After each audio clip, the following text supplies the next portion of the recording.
morning, everyone. My name is Mary Cronin from Upthink Innovation Agency, and I'm delighted to MC and moderate today's webinar on behalf of Donegal County Council. I'd like to welcome the Minister and the CEO of Donegal County Council and all our guest speakers and you, the audience. We'd like you to get involved and ask questions and join us on social media. The hashtag is #CircularEconomy. It's our great pleasure to collaborate with our European project partners, SinCE, and SinCE projects aiming to enhance the entrepreneurship of SMEs in the circular economy of the agri-food chain. We have a fantastic lineup of speakers and topics on good practice cases from Donegal County Council and Greece. We're delighted to have a wide cohort of attendees. We know there is a broad audience for circular economy content, and we want this webinar to open up a multifaceted circular economy conversation in Ireland and beyond. Enjoy the discussion and insights from today's expert panelists, and please feel free to ask questions through the chat box. To get started, for a welcome, I would like to introduce the Chief Executive of Donegal County Council, John McLaughlin. John is responsible for the operations, implementation and development of Donegal County Council, in particular implementing the policy decisions of the elected council. Please welcome Mr. John McLaughlin. Thank you, Mary, and good morning to everyone.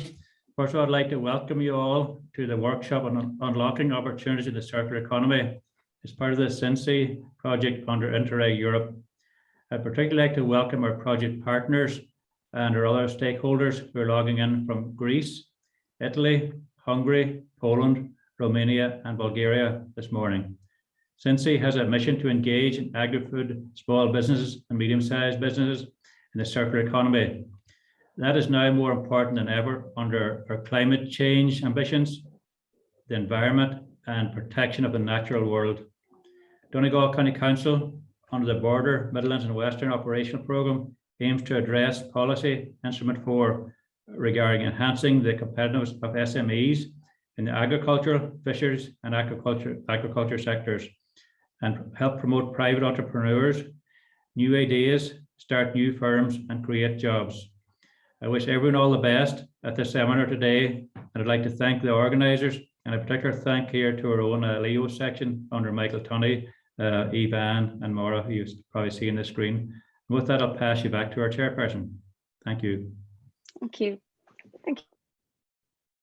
I'm delighted to welcome Minister for Agriculture, Food and Entrepreneurship sector through the development of the circular economy opportunities. Please, Charlie McConalogue. Good morning, everyone. I'm delighted to speak to you today as part of the Donegal Local Enterprise Office's workshop for the agri-food sector and the circular economy. This event is timely as it offers me an opportunity to speak to you about developments involving my department and the government. This summer, along with my government colleagues, I announced Food Vision 2030 strategy, a new 10-year strategy for the Irish agri-food sector. This vision is for Ireland to become a world leader in sustainable food systems, delivering significant benefits for the Irish agri-food sector and society, including our environment and climate. This vision indeed will provide the basis for the future competitive advantage of the Irish agri-food sector. This summer, the government also published the Circular Economy Act, making the ongoing development of circular economy policy a legal requirement upon government. Food Vision 2030 recognises that the transition to a circular economy is a key component of climate action. Our strategy proposes to embed the Irish agri-food sector in the circular regenerative bioeconomy, including putting an end to avoidable food loss and waste that occurs in various parts of the food chain. Food Vision 2030 commits my department to work across government and with stakeholders to develop a national food waste prevention roadmap to deliver the reductions to halve our per capita food waste by 2030 and to promote our transition to a circular economy. With these developments, we will become ever increasingly knowledgeable with terms such as circular economy, bioeconomy and sustainable food systems. Our farmers and you as part of our food companies are already taking steps to understand how the need for circular food systems will impact and benefit your businesses. Our consumers, society and the markets we trade will require the reduction and prevention of food loss and waste, and for companies to be accountable for the sustainability of the products they place in the market. Circular economy approaches will offer the food and agri-food sector innovative opportunities to reduce the climate and environmental footprint of food products produced from our land and our seas. It will also offer opportunities to future-proof our food and packaging sectors, supporting high-quality employment opportunities.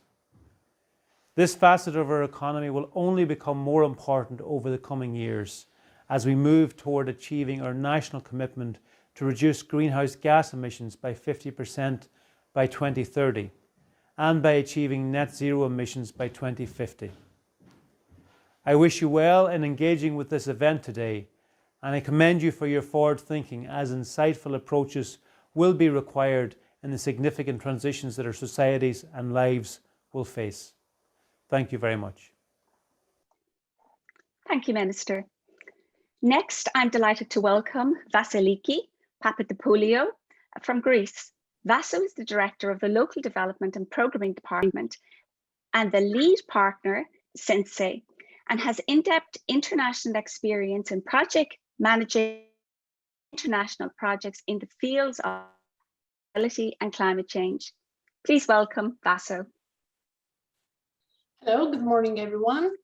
I'm really glad for this event that we're having today.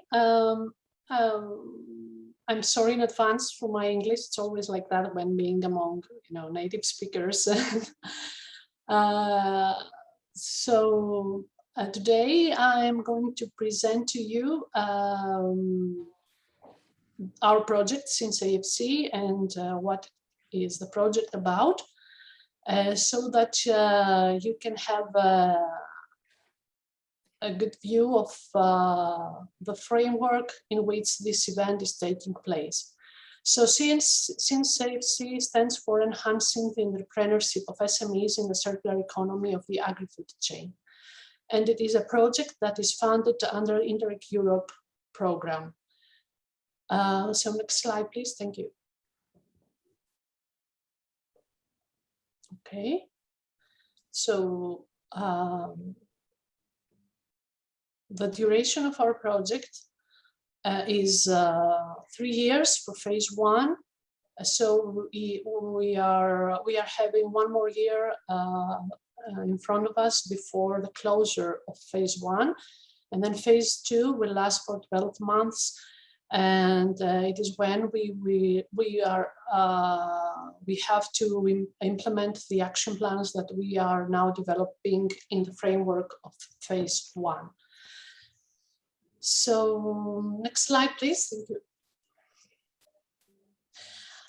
We are a consortium that consists of 9 partners coming from 7 countries of the EU. Anatoliki SA is the lead partner of the consortium. And we have the region of Central Macedonia from Greece, the metropolitan city of Bologna from Italy, the University of Bologna, the Hajdubihar County Government from Hungary, Donegal County Council from Ireland, the Wielkopolska region from Poland, South Muntenia region from Romania, and Devnya municipality from Bulgaria. Next slide.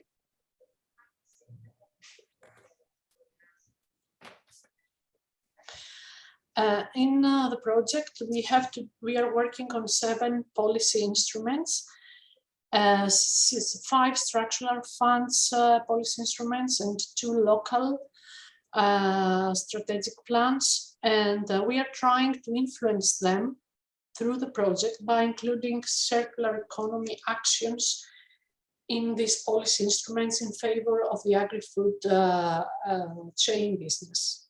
Next slide, please.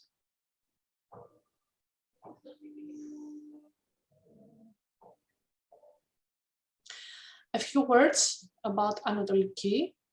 Anatoliki SA is a Greek organization for local development that is situated in Thessaloniki, in Central Macedonia. Anatoliki works close with various municipalities in the metropolitan area of Thessaloniki and broader in the region of Central Macedonia. The regional authority is one of our main shareholders, and we also have 10 more municipalities being among our shareholders as well.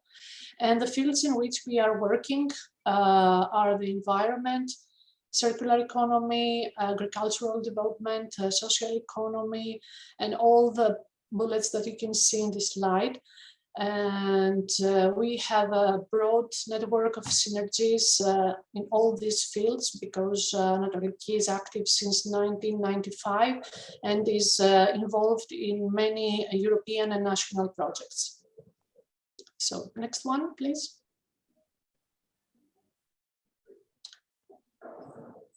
The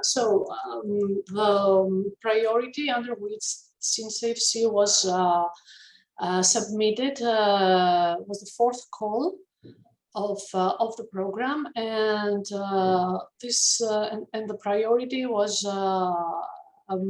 mainly about the investments for growth and jobs, and the support of SMEs in all stages of their life cycle. So that was the main priority. And our objective, next one please. Our objective is to improve policies in the field of regional innovation strategies by facilitating horizontal mechanisms that support and enhance SMEs entrepreneurship in the agri-food sector through the exploitation of circular economy opportunities. So we are dealing with SMEs in the agri-food sector and how they can adapt circular economy opportunities in their procedures as a challenge to develop. So next one, please.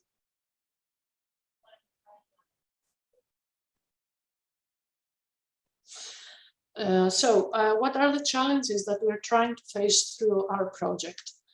The unused potential of circular economy for growth and job creation, lack of motivation and support to SMEs in the circular economy sector,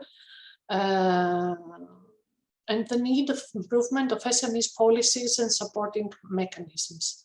Some of the areas participating in the project are more advanced in this field, some other are behind. So in this way, we are sharing our experience and knowledge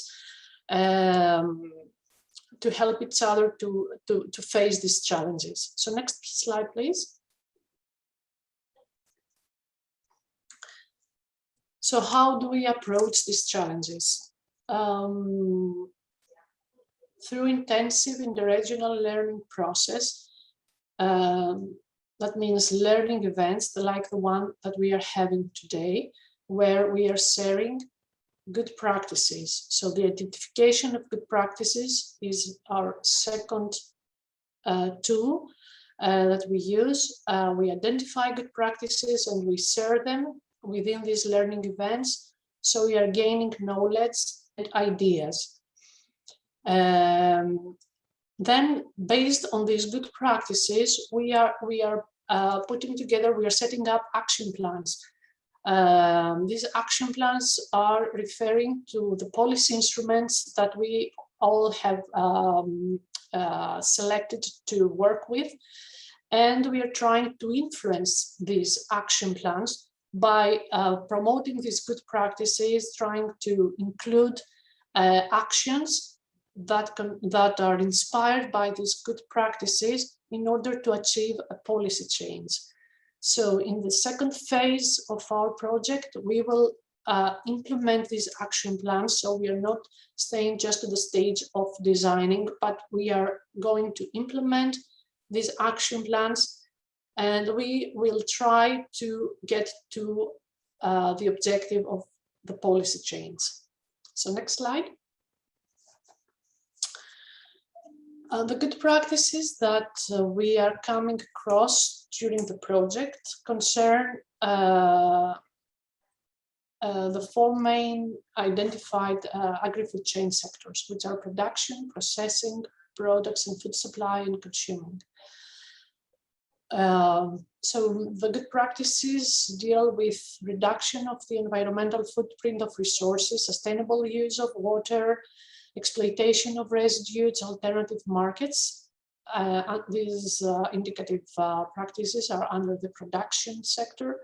Processing, industrial symbiosis, exploitation of waste, sustainable packaging. Regarding food supply, packaging, change of promotion policies, food saving, and then consuming, changing the consumer's behavior, efficient use of food, and other. And finally, the expected added value of our actions are the creation of circular economy, horizontal supportive mechanisms, more SMEs that will make use of these new supporting mechanisms, more SMEs involved in the circular economy processes, improved waste management skills of SMEs, new startups, new initiatives to simplify the implementation of circular economy innovation activities. So that's all on my behalf. Thank you very much. This is the website of our project, where you can find all the latest news and activities of the project, and also our deliverables and the identified good practices from all the regions that are participating in the project. And of course, our contact details for anyone that would like to get more information. So thank you very much. Thank you, Mary. Thank you, Vaso. It was really informative. And as Vaso has outlined there, the details are on the Interreg Europe website, a really informative website looking at sustainability, low carbon future. Thank you, very informative. Next up, we have Patrick Barrett. So Patrick is from the Department of Agriculture, Food and Marine. Patrick's role is bioeconomy policy implementation.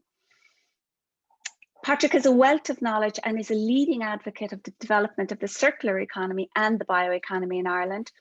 He facilitates collaborations and growth with many stakeholders in the ecosystem, creating growth not only economically, but environmentally and societally. So, thanks very much, Mary. That's a very kind introduction, and I'm really happy to be invited here this morning. It's another opportunity in our sort of implementation around a bioeconomy and circular economy within Ireland to reach out to the people who are in the audience today. So we could just move on to the next slide, please. And again. So what I thought might be useful maybe is to just have a brief outline of what is the circular economy and what is the bioeconomy, and just take a step through that. So broadly from the European perspective, we are consuming too much resources, and some of those resources are biomass, fossil fuels, metals and minerals, and it's expected that this consumption will double over the next 40 years. However, at the end of the pipe as such, the waste that we're generating from consuming these resources is also projected to increase.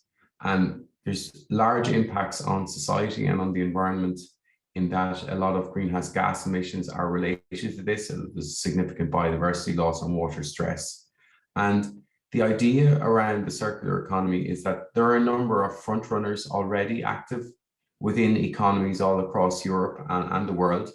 And the idea is to look at those good ideas and to ask the question of other economic players and industrial actors is, could they take on board some of these good practices, and can that aid climate neutrality and really break the link between the need for this large resource consumption and how we can develop our economies. This is increasingly becoming something that's not just a nice to do or a should do, but we can see from the National Circular Economy Bill, as Minister McConnell would have referenced, that with the impending National Circular Economy Strategy that's going to come into play potentially at the end of this year, there will be a government commitment to a circular economy, and this will be put on a statutory footing. And obviously that leads to what happens down the line in terms of impact on industry and players. So just the next slide, please, just to briefly give you an outline of the circular bioeconomy. So really, part of the circular economy we mentioned referenced biomass or biological resources, and these come from our land and marine ecosystems, and they involve then our farmers and our foresters and our fishers on the ground producing biomass from crops or animals or forests or from fishing or aquaculture, and then these are processed. And this I suppose this processing of biological resources is the largest indigenous industry in Ireland. I suppose it consumes, it requires significant energy resources. It requires significant technologies to process these biological resources. But as we can see from Minister McConalogue's outlook for Food Vision 2030, there is a need to address sustainability and circularity in the specific area of the bioeconomy. And in this regard, the government had put in place a national policy statement on the bioeconomy in 2018. And the outlook for this is that it can aid industries to future-proof themselves. It can aid the modernization of primary production systems to address sustainability. And that can protect the environment and enhance biodiversity. So maybe we'll just dig a little bit deeper into this, if you wouldn't mind moving on. So, like, what are the reasons that we want to do this? And so first of all, we can see that food loss and waste is a very significant matter for industry, and it's actually estimated to cost over 2 billion annually. So this is a cost that businesses could do without. There's very significant legal requirements around recycling that the European Union has set, so targeting municipal waste. As Minister McConalogue referenced, there are specific programs coming down the line to first of all, reduce food loss and waste across the system. And then if taking on board all these prevention and reduction strategies, there is still unavoidable waste, then looking at innovation opportunities that's associated with this. And there's some national targets that are linked to both EU targets and Sustainable Development Goal targets around food waste. And then we see reports from, for example, the European Environmental Agency, saying that bio-waste is one of the key waste streams in Europe and holds great potential for the circular bioeconomy, because it can reduce and cut emissions. It can help return materials to soils and improve soil health, and can be innovative sources of protein, chemicals, nutrients, and energy that will be discussed today. And I suppose one of the things I wanted to kind of say within this thinking is that this won't be about business working on their own. This is about primary production sectors, local and regional governmental organizations, industries, and a whole alignment of different collaborators who can use these bioresources that are available within rural, regional, or urban metabolisms. And this is kind of a fancy word to describe the materials that are within your region, and how can they be best used to, first of all, not keep using virgin materials or add innovative opportunities that industries can find within your region based on the resources that are there. So it's not just people to do this on their own, it's really for people to try and work together. And as was said in the last discussion, an action plan for a local or a regional area, and putting in place people and infrastructure to support this development would be very useful. So next slide, please. I'm not going to go into too much. This is just more for your detail, but there are probably just elements around biological resources that's very useful for you to understand in this climate neutral world and circular world that we're moving into. So biomass resources are renewable. We can produce them on an ongoing basis. If we do it right, they can be carbon neutral. But one very interesting thing in terms of the circular economy, or in terms of the agri-food sector, and is that biological resources, their use can be cascaded. So they can go from being used in pharmaceuticals to be used in food, to produce other types of chemicals, to produce energy. And if you cascade this use, this can add huge value to the type of processing that you might undertake, producing products with very high value that can be proven by science and research if you go down to that field. So just the next slide, please. So just to keep that in mind, cascading use, a very interesting idea. And this is happening in Ireland. That's the point that I'm trying to get across today, is there are a whole range of companies. And if you were to go to the websites of these companies or some of the projects, there's people making high value out of crop materials. There's people making high value out of mushrooms beyond just the food product. So there's other value. There's people making value out of seaweeds. There's people making value out of some of the fisheries catch that's producing proteins and minerals and oils. There's people making value out of the fifth quarter of meat. There's companies making value out of potatoes that are not acceptable to go into the food chain, but they're producing materials like starch from them. And they're generally following an innovation process that looks something like this. And this is something that for groups to consider. They're considering how cultivation and harvesting is being done in a sustainable way. They're pre-treating biomass at a local level, and then they're bringing it to plants and they're bioprocessing or cascading the use of it.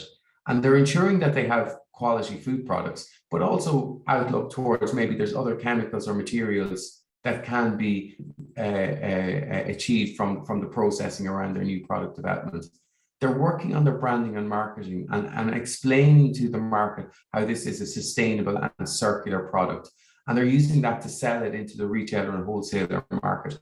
And they're working then with other companies, because some of their materials that are the waste for one company are the resource for another. So for example, we had a company in Longford earlier this year that was looking at the brewing company. The waste from the brewing industry became the starter product for producing bread for another company. That's just a very a simple example. And Alvin, for example, in Hexify will explain further later on in this. And there's a whole range of groupings: Shannon ABC, Teagasc, Food for Health Ireland, Dairy Processing Technology Centre, Irish Manufacturing Research, and a whole range of groups I'll mention later who can help you do this. So just to plant the seed and to keep this in mind. So next slide, please. Thank you. And again, please, the next slide, yes. So I think there's 3 steps that I'd like to kind of point out to you today that I think could be quite useful. So if you're to start thinking along sustainability and circularity and circular economy and bioeconomy, I think you need to strategically prepare. It's not business as usual. You need to really work with someone who knows this area to find out what it should mean for your business, from your perspective, from other perspective. You need to see how your business strategy aligns to sort of global trends. And we need to think about what is the relevance of you thinking about circular economy, about bioeconomy. Can you quantitatively or qualitatively understand what this value may mean for you beyond the legal objectives that are coming down the line? And there's funding there to help you with that. And I suppose the other thing that we would like to say is there's quite a lot of research and innovation groups that can help you do this work. On the right-hand side, you see a whole range of funded centres, technology centres, gateways, research technology clusters, pilot and demonstration facilities. But in particular, I'd like to point you towards significant groups such as the National BioOrbit Bioeconomy Research Centre, a group dealing with nutrient sustainability, so returning materials as replacement for chemical fertilizers, bio-based fertilizers, the Irish Bioeconomy Foundation that's going to have a pilot plant in place later on this year. There's a cluster in the southwest of Ireland that's looking, and it's a model really for the northwest of how groupings need to come together in terms of education and outreach to understand how to work in the bioeconomy. BioConnect Centre, that's based in Monaghan, and it's looking at how bioeconomy, circular economy can be developed within the areas of Monaghan, Cavan, the northwest. And then the Irish Manufacturing Research Group Circular. So really important. So engage with these groups. Please move on. Thank you. And then access to funding and finance. What you really need to do is you need to plan for how you can fund some of your innovation thinking, some of your strategic development. And there's a whole range of funding opportunities all across Ireland. It is quite a diverse grouping, but there are people who can help you understand this better and help you to plot and plan to make available of the public resources that are there to help the private sector break into these areas. And the more innovative, the more you can avail of the funding. And the local enterprise office obviously is a key gateway to starting to understand that. So the next slide, please. I'm coming to the end here, and I'm also going to signal to you that there's very large European funding around developing of circular economy and bioeconomy. There is a funding program that goes through low level research up to demonstration level, where it allows companies to test technically and economically in an their own operational facility, the development of science and technology, and then move that to pre-commercial level, so large scale plants level. There's also a finance fund specific for circular bioeconomy to help SMEs grow their product ideas and bring them to the market. Where you may not be able to access funding commercially, this fund is in place for debt and equity to be able to support you. So the next slide, please. So just to kind of paint a picture, just the last slide, or the second last slide for me, what could the circular bioeconomy look like in the future? So if we take it in terms of dairy, like what's happening is research and innovators in Ireland from the National Bioeconomy Research Centre are working with cooperatives and, for example, the dairy processor Carberry in County Cork, and they're looking how to develop a carbon neutral farm. So we can have a carbon neutral farm, carbon neutral forests, and they can become sinks of carbon and sinks of biodiversity, and producing healthy food and producing biomass that can go on to produce materials and chemicals and fertilizers and energy in the future. That's happening, that's on the ground. Then we see new opportunities. So grass is the largest indigenous crop in Ireland. It's produced everywhere. We use it to feed animals, but projects based out of UCD, Munster Technological University, with dairy processors, with their cooperatives, with farmers, are producing a range of 4 or 5 different products that can go into chemicals, materials, into the energy system, still feeding our cows, still feeding other monogastrics, pigs and chickens, etc. Huge impact on decreasing the climate and environment footprint of Irish agriculture. And then if we move into the industrial sector, if we look at the processing of dairy, we can go now from producing milk with our animals, the waste of the milk, the whey permeate, being processed to produce a range of different chemicals. These chemicals can be used in a range of different plastics or into the chemical sector. And in this whole system, materials are being returned to the soil, and it's a full circular dairy system. So this gives us an idea, this is actually happening on the ground. There's still elements that need to be commercialized, but the idea is that the information is there to achieve a sustainable food system and a sustainable and circular bioeconomy in the future. So just to finish off today, and I hope I haven't run over my time too much, I'll just say I've introduced a lot of terms, and we did this work with the National Rural Network last year, where we just basically tried to explain some of the words that turn up in circular economy and bioeconomy, and some useful places where you can further source information. So just a final slide, and just to say thank you very much for the opportunity to speak today. Thank you. Thank you, Patrick. And as usual, that was fantastic. It's a fantastic overview of the opportunities, the terminology, which will lead us into the next number of cases in the rest of the webinar. But maybe just a few questions on that to decouple that. You gave us some great resources as well, some R&D groups, like the likes of Bioorbic Foundation, which people can reach out to after this. one particular area that I think there's a lot of opportunities, and you delved into it on this, is waste, and waste as a resource. So I guess people who are listening in are thinking, where are the opportunities and where are the opportunities for us? So how can we think about waste as a resource and the opportunities there? Yeah, so I suppose, Mary, like from a business perspective, there's a couple of things.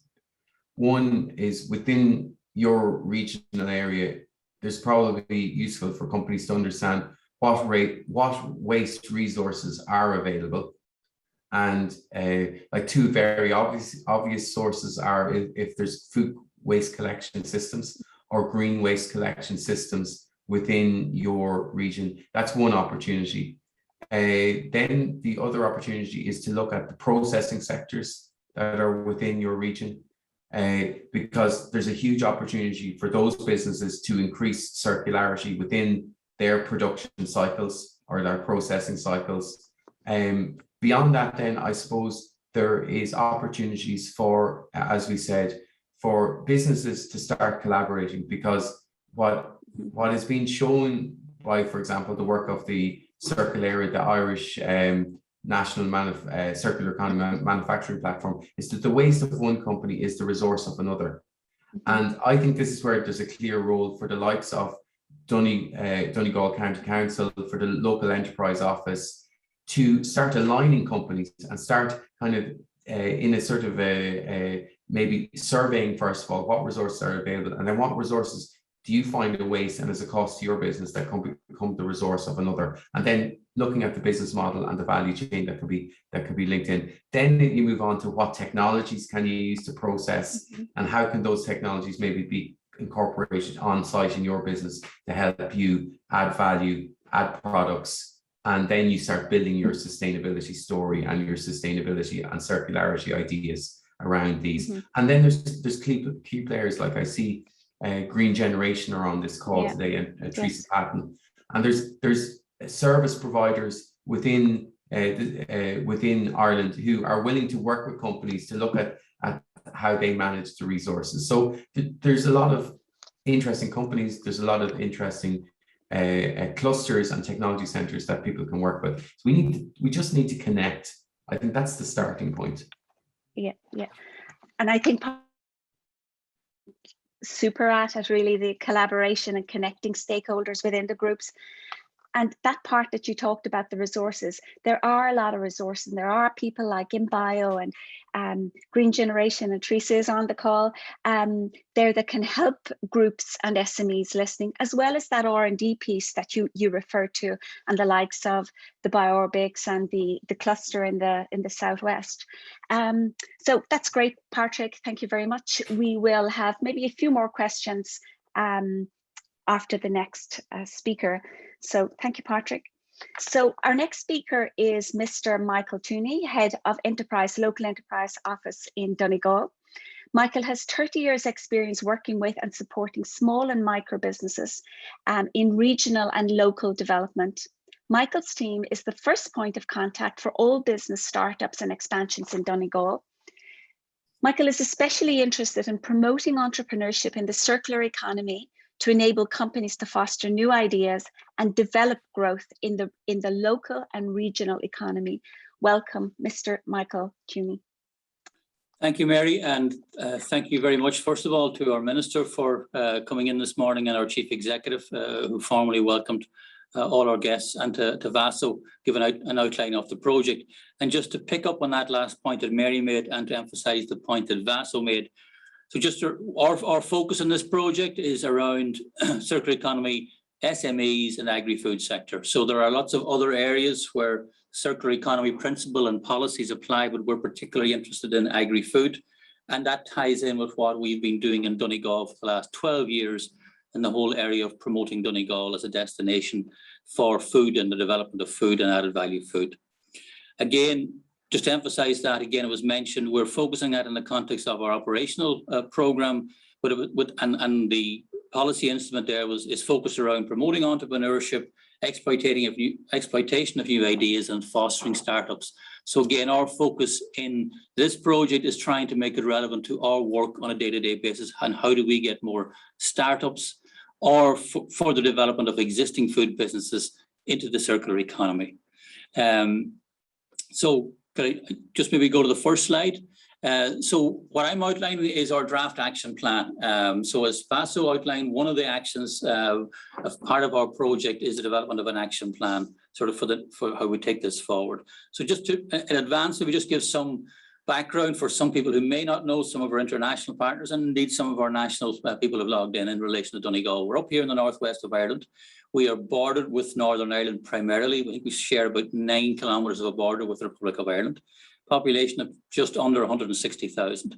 So we're bordered on 3 sides, you could say, by the Atlantic. So again, as Patrick was saying, in our perspective, there's a huge resource there from the sea by way of both fishing and the seafood sector. Some of the principal ports and fishing ports in the country, but also very significant producers and processors such as Maui. And I think we produce the highest level or the largest of volumes of shellfish compared to any other country. Also significant agricultural production. We have over 9,000 farms and 25,000 farmed hectares in the county. So as Patrick was saying there, obviously there's a lot of food waste from agriculture, from fishing, and that's a raw material for the circular economy sector. Also within the county, we have one large anaerobic digestion plant. And interesting thing as well, and there are 6 licensed recycling centres, but as well as that, and we see this as one of the challenges, there are a range of waste collection companies. Since that moved from being centralised from the local authorities, that probably is a little bit of a challenge. And then we have an emerging bioeconomy hub down in Kilolta with organisations involved in that. And I think that's a sign of somebody and an organisation getting this up to speed and being ahead, and hopefully driving what we're trying to do in the county. Right. Okay. So again, just some challenges, and this is when we were, and we engaged Mabit consultants who are environmental consultants with a significant track record on this to help us prepare our plan. So some of the challenges they identified when looking at the plan, and again, Patrick there mentioned it about the raw material. The waste is raw material, but one of suppose I would classify the 2 main challenges as data and knowledge. So there's a lack of data in relation to, for example, food waste in the county. Just the volume of it. So if you're setting up a business and you need to know how much green waste or how much brown waste or how much food waste, we don't have that information. And the fact that there is dispersed, there's a range of waste collection companies, that makes it very difficult to get that information. And I don't think at the moment it is actually collected. So that's a significant challenge. And I suppose the other big challenge then is just the knowledge. And again, I would just cite a bit of research we did, Maura and I, is under the SinCE program just last year for all of the partners in the project. We were trying to gauge the level of knowledge and understanding in the partner regions involved in the project. And what came back really was that while the partners directly engaged in the project indicated about maybe 70% of us indicated we had some knowledge and understanding of the circular economy. I think about 80% of the respondents indicated that within their own region, they felt that there was a significant gap in the knowledge and awareness of the circular economy as a concept, but also processes, policies and procedures around that and how we can drive that forward. And again, I think that's one of those areas I think Patrick touched on and the Minister touched on this. How do we create awareness and fill that knowledge gap and fill the understanding, and simple things like Patrick put up there, those glossary of terms to help our understanding. So those are the 2 key challenges that makes it difficult from the perspective of an agency trying to support maybe promoters coming forward, but also difficult for even existing businesses or new promoters entering the sector when it's very hard to get that information around simple things like what's the supply of my raw material. So next slide, please. So then when we developed the plan, there was I would just say was probably 4 or 5 key actions that was identified. And these are really around, again, awareness, communication, building up competency, developing the policies and embedding policies within the county. And I think this would apply to national government organisations as well as local authorities, as well as other organisations at local level, regional and national level. And then from our perspective, we specifically asked for as Patrick was outlining there, what are some of the opportunities? Because again, a key question that we get asked by when we try and promote this as a concept, as we would in any other, promoters will say, or individuals say, so where are the opportunities? Can you give us an example of? And as Vasa was saying, as part of this project, one of the key things is trying to identify some of those examples, case studies, best practices, and we're delighted to have 3 of them this morning. And I might just make reference to 1 or 2 that we picked up as well as part of the project today, because it ties in very, very much. So just a little bit of detail now on those key actions. If we just go to action number 1. So one of the key things that's been recommended in our action plan is to be basically a coordination group of all of the organizations, agencies involved in trying to promote and drive the circular economy. And that coordination group would then be, I suppose, enabled through a coordinator. He, she would be a facilitator or enabler of the sector, basically bridging the gap, enabling sort of information sharing, promoting awareness, and trying to drive the circular economy within the county. And a key thing then, one of the recommendations is that we would set up a circular registry. So the idea here was that you would have a register of businesses involved in it, but also organizations, and the coordinator would try and enable those connections. And one of the things from the research that was done by Mabit, a key message that came back was saying any of the businesses that they spoke to in the county, there was a very strong, and I think, Mary, you mentioned it, and so did Patrick there, a very strong interest in collaboration and working together, because they see the need for that, and obviously that's a very positive thing, and we're seeing that more and more across the sectors in Donegal. So that was the first strategic action, communication. So next one, please. Second one, not dissimilar, but it really is around, again, how the detail of sharing that information. And a lot of this is within the stakeholders. Again, it is around this, how do we develop the ecosystem? And for the ecosystem, you have to join up the dots at local level. So this is really joining up organizations such as Letterkenny Institute of Technology, Teagasc, what's happened in the private sector. So it's Maui, or it's some of the fishing companies down in Killybegs, or some of the, bringing in Teagasc and sharing that information, and also sharing that information through agencies like ourselves, Enterprise Ireland, leader companies, Udrus na Gaeltachta, and those organizations who support business startup. And then we talked about developing maybe an innovation research voucher that will enable then companies avail of the supports from the key stakeholders. And again, one of the interesting one as well, I mean, you see at the last point there is, as well as looking at and communicating the funding opportunities, because even from the bit of research that was done by ourselves, we've discovered funding, and we're meant to be the first point of contact, some funding sources that we weren't aware of. So if we're not aware of it as the first point of contact, how do we expect promoters or maybe existing businesses know of it? Because our role is to get that out there. But one of them was as well as to engage, let's say, with commercial banks and ask them to be aware of, that these are potential. This is an area where the potential projects coming forward. So, keep it in mind and try and support them where possible. The third one then is about embedding the circular economy plans or policies within the county. So again, at national level, the Minister mentioned the National Climate Action Plan. There's a requirement there for local authorities to develop decarbonisation zones. One of the recommendations is that not only does Donegal County Council look at a decarbonisation zone, but a circular decarbonisation zone. So you integrate the circular economy into the whole climate action. Again, it's really tying into what the Minister was saying there this morning, and trying to join the dots. Again, a critical one, I think, with the recommendation is that we would try and assess the job potential from the circular economy.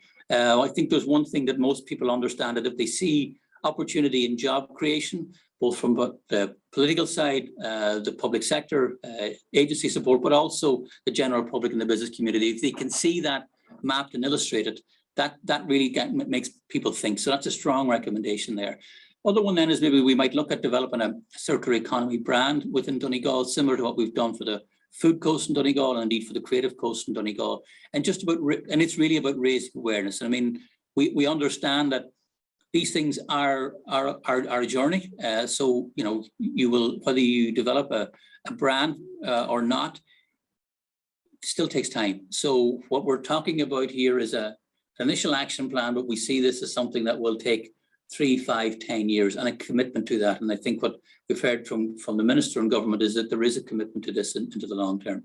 And again, the final recommendation of this heading really was around how we include circular economy services within procurement procedures of Donegal County Council. And I know under the green procurement requirement, public sector organisations are meant to embed those procedures and processes in their procurement procedures by 2023.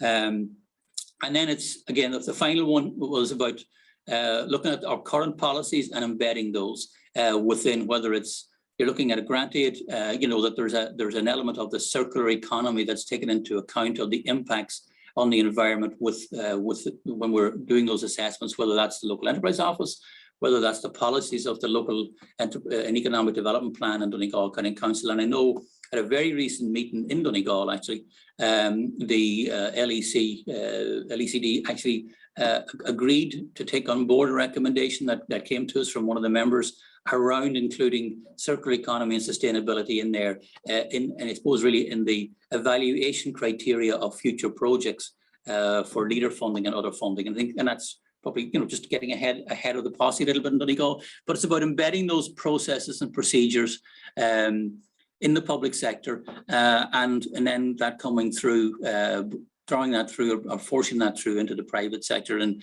just I make by way of anecdote, I know Patrick mentioned it there as well in relation to companies looking at how to become carbon neutral and circular economy kind of an agenda. Only in recent times, I have two local businesses that we would deal with have made contact, one to discuss how they can make their manufacturing carbon neutral. And I think that's, there are more and more businesses who are now realizing that there is an opportunity here. And I know definitely one of them is looking at this as a means of also giving them an edge in the market so that they can use this to develop and sell their product. So as I said, one of the things we also asked for was, what's the opportunity? It's very specifically, the plan says we should target the whole area of nutrient-rich waste and its byproducts. Again, Patrick outlined a range of these, maybe examples of these, but what the plan is saying, establish a region nutrient partnership for agri-food. So you're talking about working with IFA, working with Chagas, working with BIM, and trying to assess what is the level of waste, trying to quantify that, and then trying to quantify the potential of that waste for future business opportunities. But in particular, the plan is saying we should very much focus in on how we replace artificial fertilizer use in the county with a biofertilizer, and how we maybe might try and get someone or a promoter or a company to come forward and start producing a biofertilizer, and then try and encourage farmers and others, change from, I suppose, move from one to the other. That's a very specific project that's in there. But in addition to that, then there are a number of other examples cited in the plan. Just next slide, please. Again, very similar to what Patrick was saying. Some of these are, utilization of brewery industrial byproducts. And again, one of the, you mentioned there a company in Ireland, but one of the ones that we had in the SinCE project came across, I think it was in Greece as well, where there was a winemaker, and I don't know, I can't remember the correct term, but it really was the sludge from the wine production.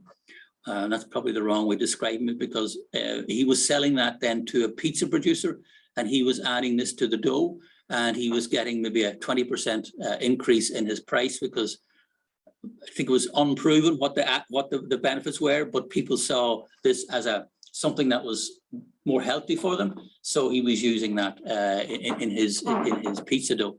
Then there's obviously the extraction of various compounds, and I know nothing about phenolic compounds. I think other than that they might produce antioxidants that then are positive and have positive uses in cosmetics and pharmaceuticals.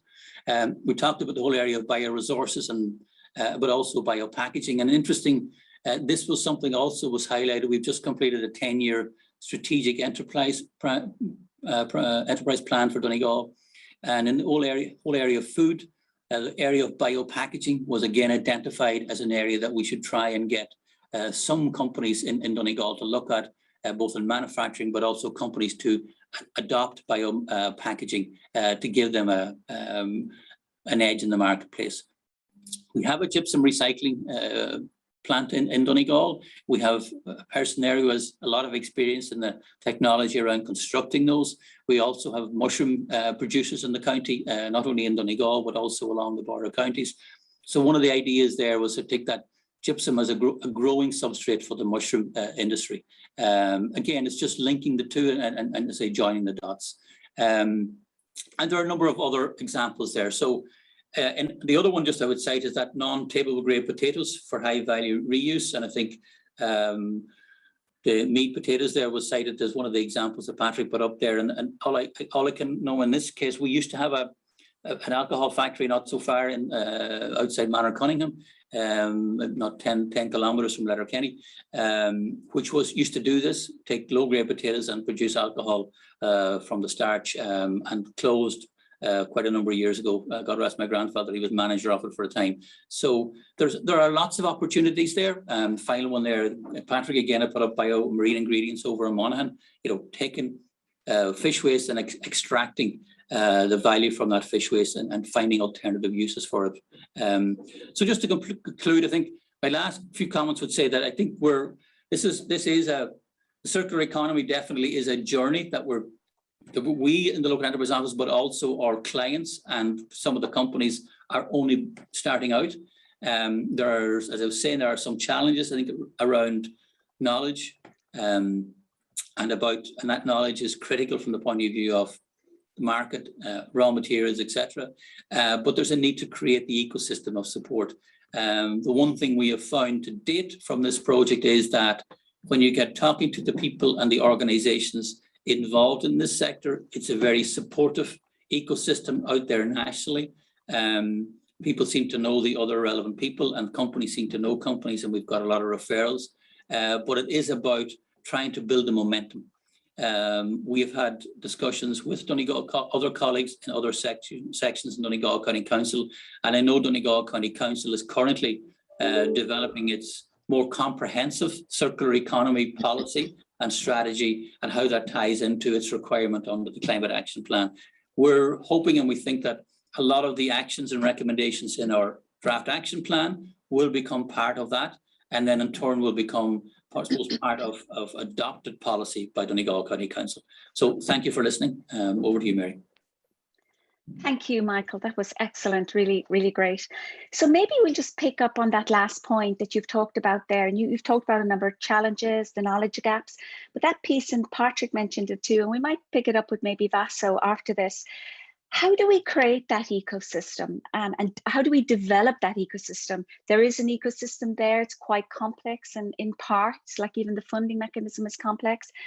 What do you think the next steps are around us as a community developing that ecosystem?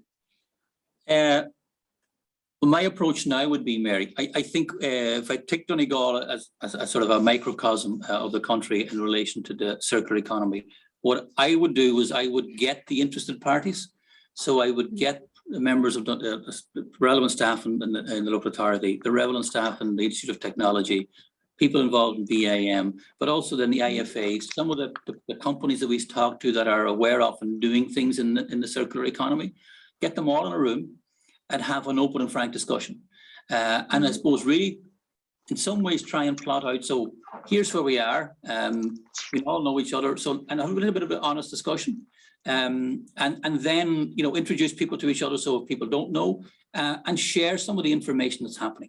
I think a lot of the time there's a lot of stuff that goes on that we don't know about, and that's the biggest challenge. A lot of the times, every organization, even every business, tends to operate within its own confines and within its own walls. So it is about really that information sharing. So you create the awareness. So then, and the more people then, and then ideally, I think you develop some sort of a roadmap. And it might only be a one-pager, say, right, so what do we do in the first 6 months? And what do we do in the first 12 months? And it might still be about just building that awareness. But I think that's, to me, is the first step. It's awareness, getting to know what's happening, getting a bit of honesty and a bit of openness and a commitment from the stakeholders at local level. Yeah, that's fantastic, Michael. And maybe following on from that then, on that ecosystem after this, with some then for the people listening in the SME one of the drivers that we're looking at is creating that for communities. So where do you see those maybe more immediate opportunities for some of the companies listening? Well, I'm sorry, Mary, just the odd word there I missed, but I think anybody, if it's an existing business or an existing promoter, and they have an idea around that's tied in with the circular economy, then I think the first thing is you make contact with the local enterprise office. It's up then for us, if we haven't got the answer, to refer them to the relevant organisation. But there may also be supports there, such as a feasibility study, to help somebody scope out what is the opportunity and trying to, I suppose, quantify that opportunity, yes. see their market and do market validation for their product or service. But also those supports are available from others, from Enterprise Ireland, from leader companies. So again, it's I would say make contact with a support organisation as a first step, and then see where it goes, because that's the role we fulfill. So I think that was my first recommendation. Fantastic, that's great, Michael. I'm just going to pick up on something you, I might put it to you, Vaso, pick up on something you said, Michael, earlier. Just the work that Vaso you're doing, it's super, it's really great, and it's that collaborative integration piece with Europe, and Patrick is a big advocate of this. But how do we identify those opportunities and collaborate more? How do we work together? You're doing a great job on the projects we're on. How can we do more of that? Actually, the Interreg Europe program is structured around this idea, and the activities that all participants should include in their project are guided by the program in order to foster this identification of good practices and development of collaboration. So the program itself guide us on what to do and how we do it. Yes. The steps that we are following after comprising our partnership is to create local stakeholders groups. So each partner identifies the core stakeholders which will work and follow the actions of the project and contribute to the activities. So, and it's also a consultation group. So we do regular meetings with our local stakeholders groups, and then we go back to our project partners, and we share the ideas that we gained from our local stakeholders groups. So we are always exchanging our experiences, not only based to our own search and our own activity and our own experiences, but also we are sharing the experiences from our stakeholders. Then we go back to our stakeholders and say that our partners have these kind of ideas. Are these applicable in our area? And so there is this continuous exchanging between the partnership and the stakeholders. Okay. So this moves on, and this is how we build this collaboration and identify the opportunities and good practices. Yes, yes. Great, thank you, Vaso, thank you. Patrick, I might just bring you in there, and it's a question, it's something we talk about quite a bit.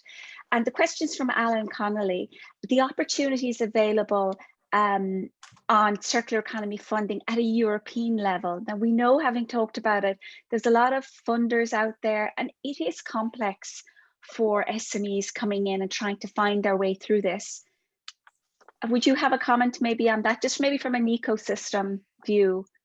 Yeah. The specific question is about opportunities. Maybe we can come back to that later, but maybe just a high level overview for Alan.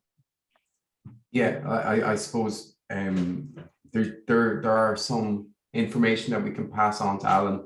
I think this is the starting point, is to understand, you know, what resource is Alan talking about? Because if it's a biological resource, well, then there's a whole range of funding on the EU side related to the bioeconomy. If it's on the circular economy, well, then there's a whole range of both national and EU funding streams that we could, through the EU Research and Innovation funding program called Horizon Europe, which has specific elements for SMEs, or has broader sort of circular economy related funding, but where you will have to collaborate with others to avail of the funding opportunity. There's also Interreg, as you can see with this project. So the regional funds, the research and innovation funds, and then there's an absolute myriad of national funds. But really, you need to talk specifics here. And as I said, with what we said, there's really a need for companies to sit down and strategically look at this, because we don't want them chasing anywhere and everywhere. Going to Michael and the local enterprise office is a great start. They know about the range of funders. So listen, I think it's better, Mary, to answer that question by saying who you need to speak to, sure, rather than saying what funds are available, because it's such a minefield and there's plenty of money. That's the point. Yes, there's a lot of money, and it's just being smart about accessing the money. Okay, I think is where what we've talked about. That's great. Thank you, Patrick. Thank you, Vaso, and thank you, Michael, for those questions. So we move on now to Alvin, to Hexafly. So Ivan, if you can pull up the next set of slides, that would be great. So I'd like to introduce you to Alvin Hunt. Alvin is the CEO of Hexafly. So Alvin is armed with a background in business and financial management. He co-founded Hexafly in 2016 and built it from the ground up. Hexafly is one of the most innovative agtech startups that has emerged from Ireland in recent years. As an entrepreneur, Alvin has shown enormous skills of resilience, collaboration, and agility in spite of the challenges he's faced growing Hexafly. However, now, Hexafly is at the forefront of the circular and the bioeconomy movement in Ireland. And Alan has driven this growth, advocating circularity, establishing environmental impact, as well as creating change to become national champions. So please welcome Mr. Alvin Hunt. Thank you, Mary. That's a very nice introduction. The slides are there. I can start.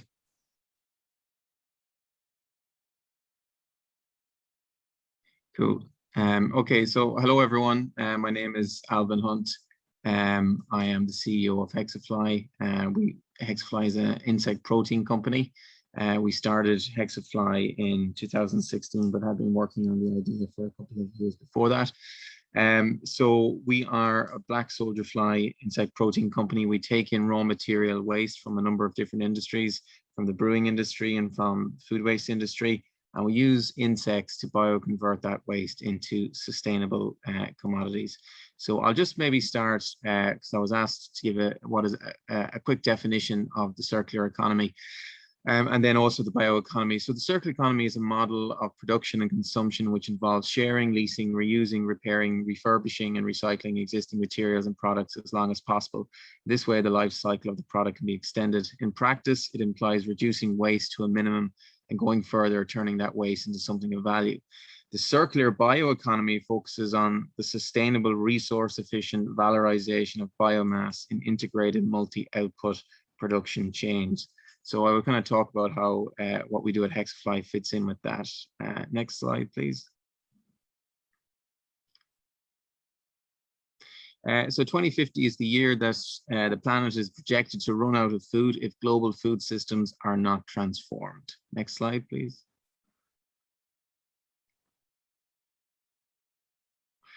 So our vision at Hexafly, our vision is to bring an insect farming revolution to the world, to end the overexploitation of land and ocean, and ultimately to add to the progress of the human race. Next slide, please. Oh, I think unfortunately the slides are coming in a bit messed up, but let me just see here. I have to read over this. To provide, so the opportunity is to provide sustainable protein solutions to the animal, plant, and cosmetic industries by using the principles of circular economy of make, use, and recycle. Insect farming is one of the most efficient forms of protein production in the world. We are taking in raw material waste and using insects to upcycle that waste into a range of high-quality protein derivatives, and I'll go into them in more detail later. Next slide, please.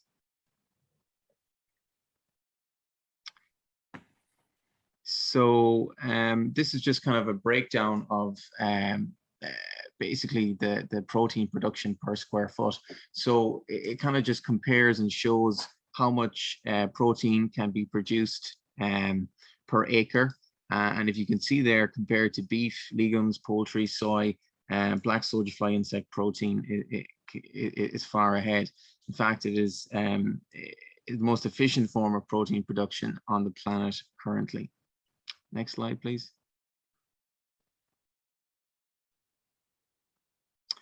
So what is the environmental impact? So this is just showing the resources required and the impact of producing 10 kg of protein. So you can see there the land area required, the greenhouse gas emissions produced, and the water used for these processes. So comparing beef, poultry, and insects. Sorry, just go back to that slide.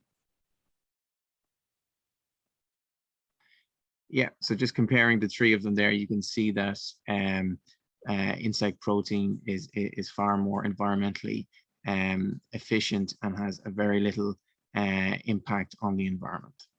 Next slide, please. Yeah, so this is just kind of an overview of the insect protein market. It's a growing market. It's expected to reach 2.83 billion in 2030. I think that projection has even changed recently. And our goal as a company is to capture 10% of that market share in the next 10 years. What we do and what we line up, I suppose, what our goals are as a company, line up also with the UN rather Sustainable Development Goals listed below. Next slide, please. So this is just the addressable market in terms of our products. So what happens is the insects, they bioconvert the waste material, and then we process the insects into the different products. These are the products here. The hex meal, which is a protein product that goes to the aquaculture, poultry, swine market. You have the hex oil, which is the insect oil part of it. It's identical to coconut oil that goes to animal feed, oleochemical, candles, and waxes. And then you have hex frass, which is the byproduct of the insects eating the raw material waste, which is basically the insect poop, insect manure, and that can be used as an organic fertilizer as well. Next slide, please. And these are just a list of the product benefits and just kind of showing really that, you know, what we're doing is we're taking something that, you know, has very little value and then turning it into something that actually has really high value.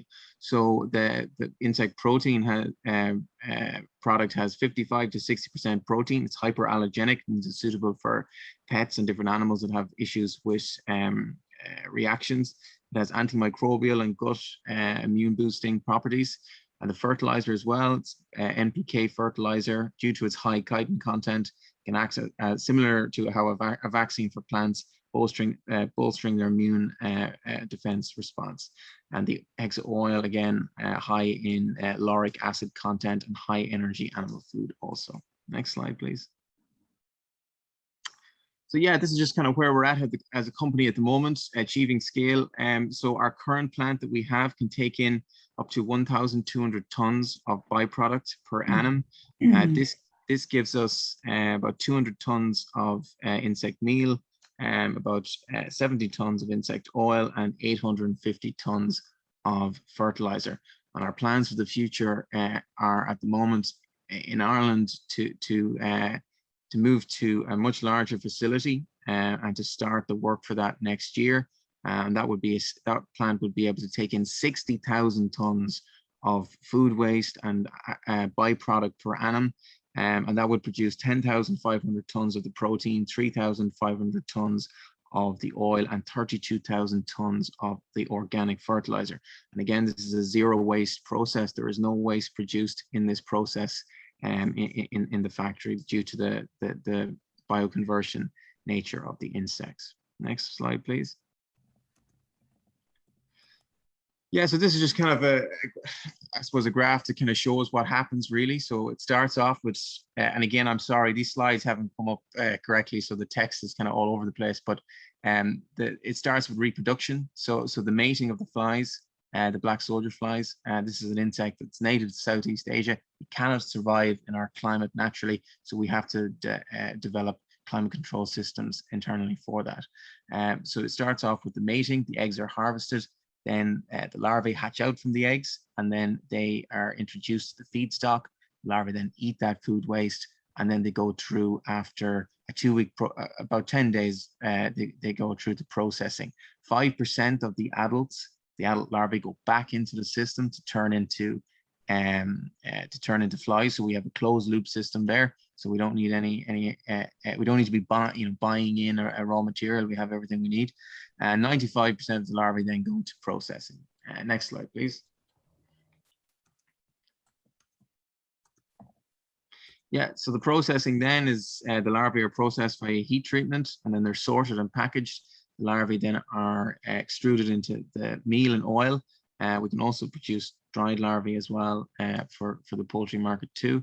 The castings, the leftover, again, that's turned into the fertilizer. Next slide, please.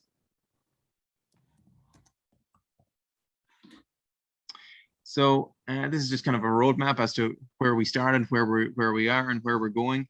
We started in 2016 as when the company was set up. We first joined an accelerator program. It was one of the world's first biotech accelerator programs, and that kind of really kickstarted our journey. So we started market validation. Then we built a very small pilot plant and started doing customer trials. Then we raised a seed round of 2.2 million. After that, then we set up the pilot plant that we're in at the moment, which is just outside Slane in County Meath. It's a 15,000 square foot facility. So that was the first and largest insect protein plant approved in Ireland and the UK. So after that, then we raised further funding, another 3 million for further growth and scaling, basically to maximize the output within the existing pilot plant and get it to where it needs to be in terms of its KPIs. So our plans for the future is we're looking at a 50 million fundraise for our the next major kind of plant that we want to build in Ireland, and we want to begin work on that in 2022, and then fully commission that end of 22, beginning of 23, and that plant will be able to produce 10,000 tons of sustainable protein each year. And then we plan to look at kind of future sites after that. Next slide, please. Yes, this is kind of just summarizing what we're doing. We're at the moment, we're looking to raise 50 million plus by Q4 2021, which will be a blended capital of equity and project finance. And so far, we've been doing quite well. We've secured 32 of that, which is really positive. Next slide, please. Future potential, and these slides are kind of all off, but I can tell you what the future potential is. So there's been a lot of positive regulatory developments in Europe in relation to our industry. So in 2017, insect protein was first approved to be used as a feed source for aquaculture and for pet animals. And there has been recent developments this year, and the European Union has now approved that insect protein can be used as feed material for poultry and swine. So this opens up huge market for the industry, as the poultry and swine market takes up 65% of the animal feed market in the European Union. There's also been developments on the human side, although that is not something that we as a company focus on. So this is insect protein powder for human consumption. Again, this year, the European Union approved a mealworm as safe for human consumption. So that is now being developed by a number of companies in Europe. But again, that's a different insect to us, so it's not something that we are focusing on. Next slide. Yeah, this is just a slide, I suppose, showing the different players in the industry and kind of where we fit in terms of that and in terms of our development. Next slide. Yeah, this is just kind of the team and the background, the team that we have that has been senior management team. Next slide. And these are just our advisors and our different partners and groups that have supported us: Enterprise Ireland, SOSV, European Commission, Climate Kick, HBAN, a number of different other third level partners as well. And yeah, again, this last slide just kind of gives an overview of the market. This is from one of the bigger players in the market, from Rabobank. We believe 500,000 metric tons by 2030 will represent a turning point in the insect industry. After reaching 500,000 metric tons, it will get easier for the industry to expand its supply. And this is from Skredding, which is the biggest fish feed company in the world. In Europe. They're saying our goal is that in the future, ingredients used for aquaculture feed do not compete with food for human consumption. For us, it's important to invest in alternatives like insect meal. And the reason for that is because we are growing crops all over the world, soya crop, which is taking up land, taking up resources, causing deforestation, and all those crops are being grown to feed animals. And it doesn't make economic or environmental sense to do that when you can produce protein in a vertical farming system. So that's kind of the end of the presentation. Thanks everyone for listening and for having me on board.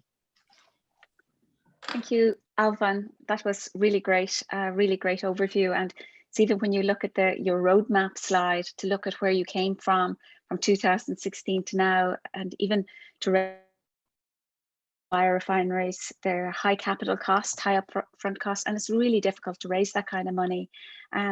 Especially, there's a lack of private investment in that. But maybe you've come a long ways in quite a looking back, what would you do differently since learn? That's a good question. Probably a lot of things. I suppose we weren't fully aware of all of the challenges that were going to come our way in terms of how long it would take. I suppose one, to get regulatory approval. We didn't know what approvals we needed. We didn't know what the roadmap for that. In fact, when we started the company, there was no regulatory framework to do anything in this sector at all. Even from a European level, it didn't exist. So we started in 2016. So we were kind of starting a year before there was any approvals. So having I suppose, a clear understanding of what the legislation is and how that is going to change and how that roadmap looks is important. The other thing is we didn't realize how much capital would have been required and how capital intense the industry is. There's kind of two key components to it. There's understanding the biology of the insect and breeding, and that's its own IP and its own skill set. But then there's also engineering, and anything to do with engineering and anything to do with building and manufacturing costs money, and expertise is needed. So it was very difficult setting up, given that there was no template for this industry, or there was no handbook by which you had to work from. You had to develop everything from scratch yourself, and the industry did as well. So I suppose we could have raised more funding. We certainly didn't raise enough money in the beginning, and that definitely stunted our growth, I think, compared to some of the other players on the continent who got a lot of funding in the beginning and were able to move fast as a result of that. So those are kind of two things.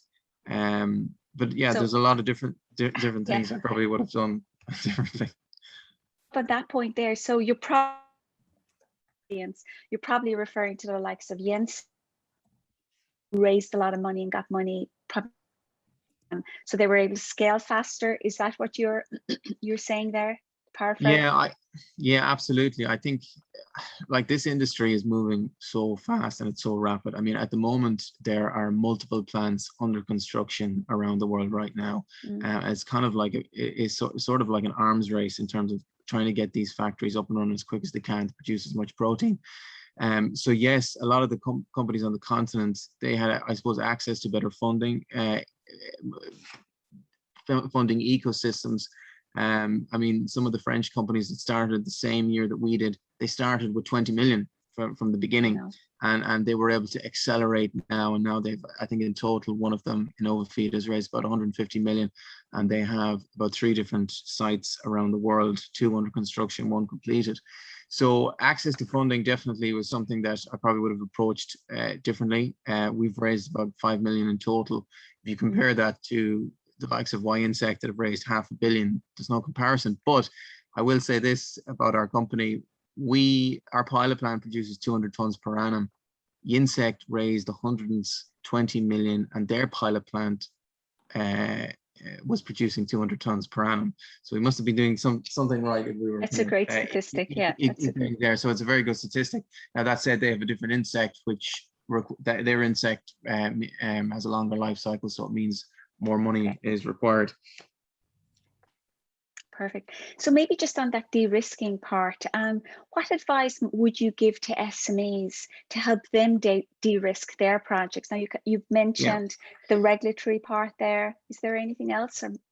Yeah, certainly. I think one of the big de-risking elements for our business was two things. One, we were able to clearly show very good metrics in terms of our KPIs for breeding. So in other words, the amount of eggs you can produce means that the amount of product you can produce per square foot, and ultimately the amount of revenue you can then deliver. So that so maximizing your efficiencies, your KPIs, whatever the key KPI is for your business.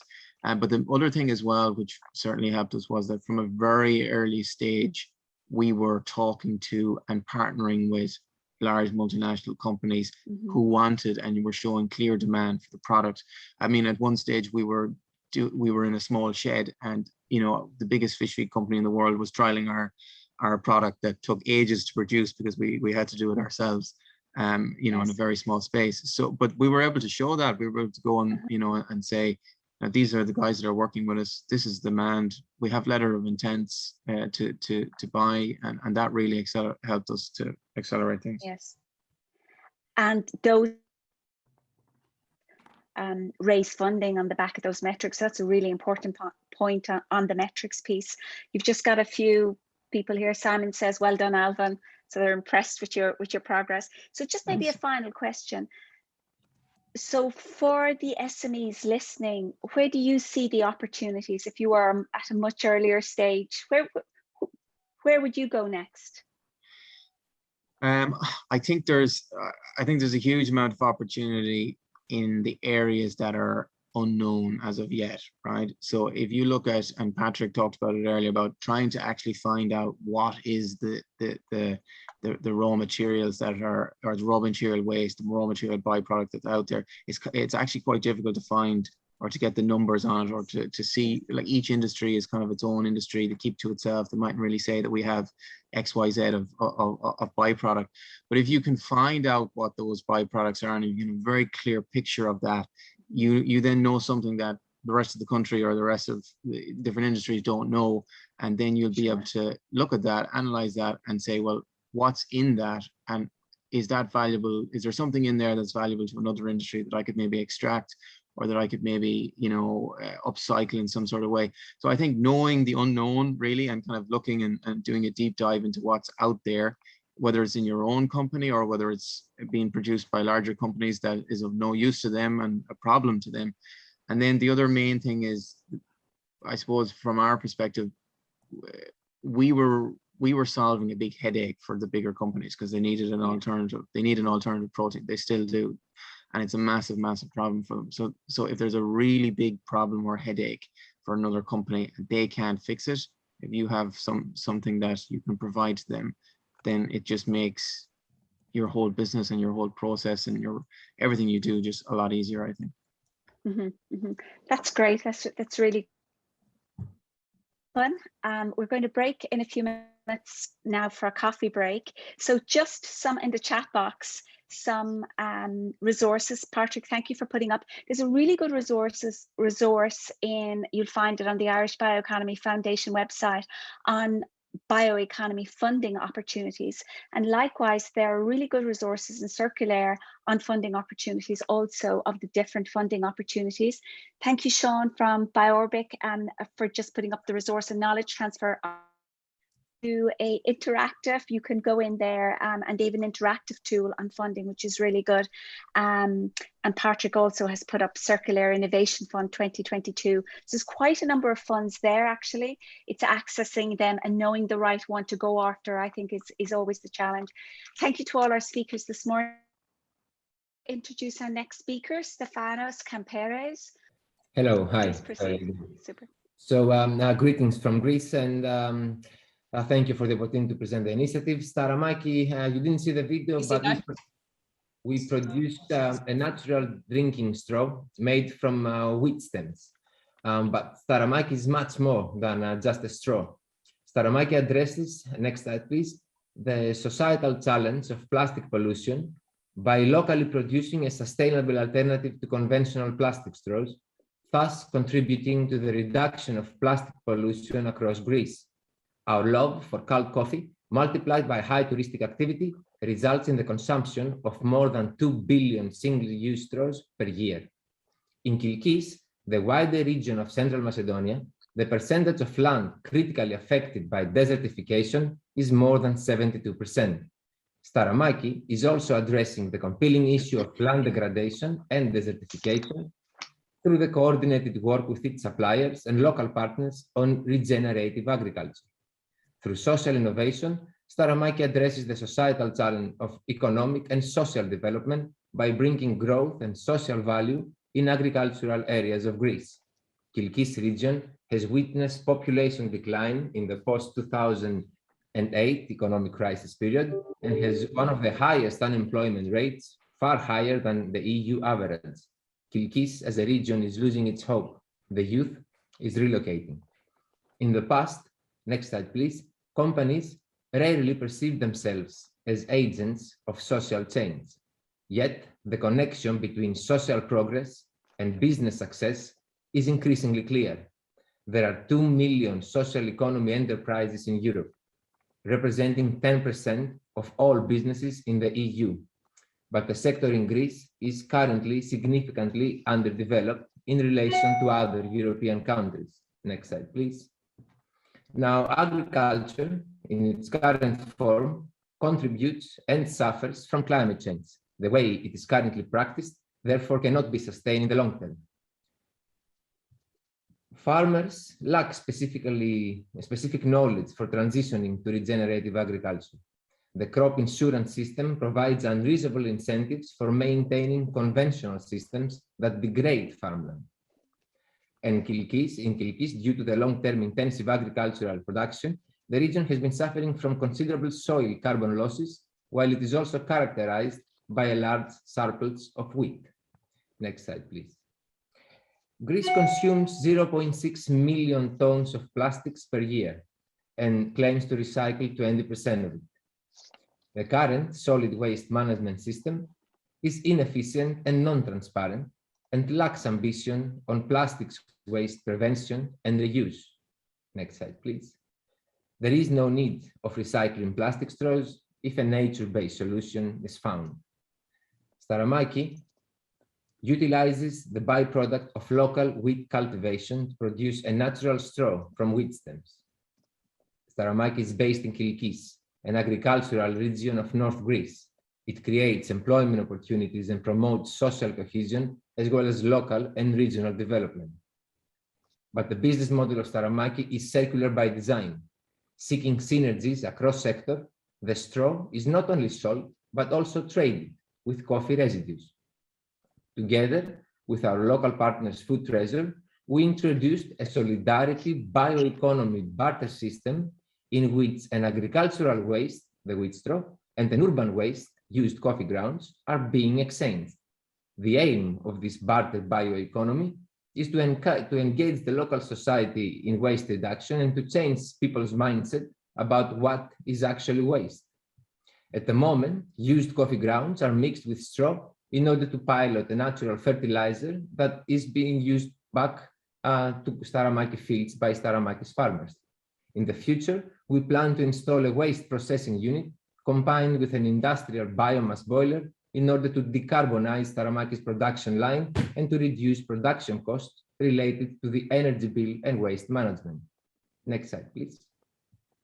Some authors, such as Borrello or Pascucci, criticize circular economy for not explicitly targeting sustainable development goals, especially regarding the social dimension.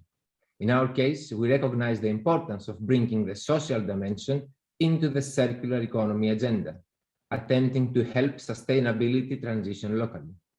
Next slide, please. In Staramaki, we place people before profit. We uphold values of self-help, self-responsibility, democracy, equality, equity, and solidarity. Next slide, please. Staramaki promises to bring environmentally friendly habits to our daily life and to prove that entrepreneurship can align with innovation and solidarity. UNHCR. Next slide, please. Now, this was supposed to be a video, but since we cannot play, we're gonna move along. To the next slide.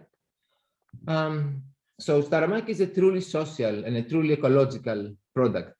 We've been recently qualified as a nature-based solution according to the IUCN global standard for a nature-based solution. But consumer understanding of what a truly ecological product means in terms of its environmental footprint is still limited, and often consumers are confused by false claims and labels. Next slide, please. Mature forests must be destroyed to harvest wood for the pulp needed to make paper, which then has to be heavily processed before becoming a final product. Staramaki, coming from an agricultural output, requires no energy. As a plant, it seizes carbon dioxide during the stem elongation phase. Plus, it requires no chemicals during manufacturing. In 20 minutes, a paper straw will go soggy. Staramaki will never go soggy. Next slide, please. The CO2 footprint of bioplastic straws is high due to wastes during manufacturing. In addition, in many cases, bioplastics don't break down any faster than regular plastic. The unique point of Staramaki is that Earth is the machine producing it. It is a 100% natural product that will naturally break down. 247 grams of CO2 are emitted during the extrusion of 1 kilogram of bioplastic straws, whereas 11 grams of CO2 are absorbed per wheat plant during elongation. Next slide, please. So that would be also a video. So let's move on. When assessing the environmental impacts, tracing product origin is very important, as impacts can vary greatly depending on production countries. There are 26 European companies trading Asian wheat straws. Transport accounts for approximately 40 to 70% of the carbon footprint of imported plant products transported by sea or truck. Staramaki aims to reduce the environmental footprint of EU by producing locally. From field to packaging, Staramaki is the only wheat straw manufacturer in Greece. As Staramaki exemplifies, next slide please, creative, local and sustainable solutions can be found for everything if we work together, even for the notorious single-use straw. Next slide please. It has been observed that successful projects are built on general support from society. We launched Staramaki through Facebook in April 2019. Within days, as many as 2.7 million users had engaged with Staramaki's online content. People's willingness to voluntarily share the video and positively comment on it demonstrated that the project had the potential to be widely accepted. Next slide, please. A number of Horizon 2020 projects mention Staramaki, mainly as a practice that illustrates an innovative way in which the straw can contribute to bioeconomy and circular economy. Next slide, please. Staramaki has been showcased by WWF and Greenpeace as the right choice for a sustainable alternative to single-use plastic straws. Next slide. But most importantly, Staramaki drew the attention of the academic community as we were invited to present our model of circular and social economy in different universities around Greece. Next slide. So now let's have a look at the numbers. Staramaki was established in 2019. We have received 140,000 euros as financial support to date, 50 of them as a loan, 70 as a grant, and 20,000 as a winner of the Venture Impact Award, all coming from overseas. We have not received any support from the Greek state. The sector of social economy in Greece is significantly underdeveloped in relation to other European countries. There are simply no financial instruments to support it. We did try to register in the National Registry for Greek startups in order to explore funding opportunities, but unfortunately, according to them, social enterprises are excluded from the registry as it was judged that they are not in line with the special features of startups. Next slide, please. We started small by harvesting 8,000 square meters of land from one location. Currently, we're harvesting more than 30,000 square meters from 5 different locations. Agricultural production will eventually be taking place in more than one point, strategically located in order to secure supply of raw material against extreme weather conditions in one area. Next slide, please. 1,000 square meters of land provide more than 300,000 stems, but not all stems can become straws. Improvement of wheat farming practices will increase the efficiency of the production process so that more material is utilized. But these farming practices ought to follow regenerative agricultural principles for a true sustainable transition. Next slide, please. Staramaki already practices crop rotation in its fields as an effective erosion control measure that ensures constant and extensive vegetation cover of the agricultural land. Next slide, please.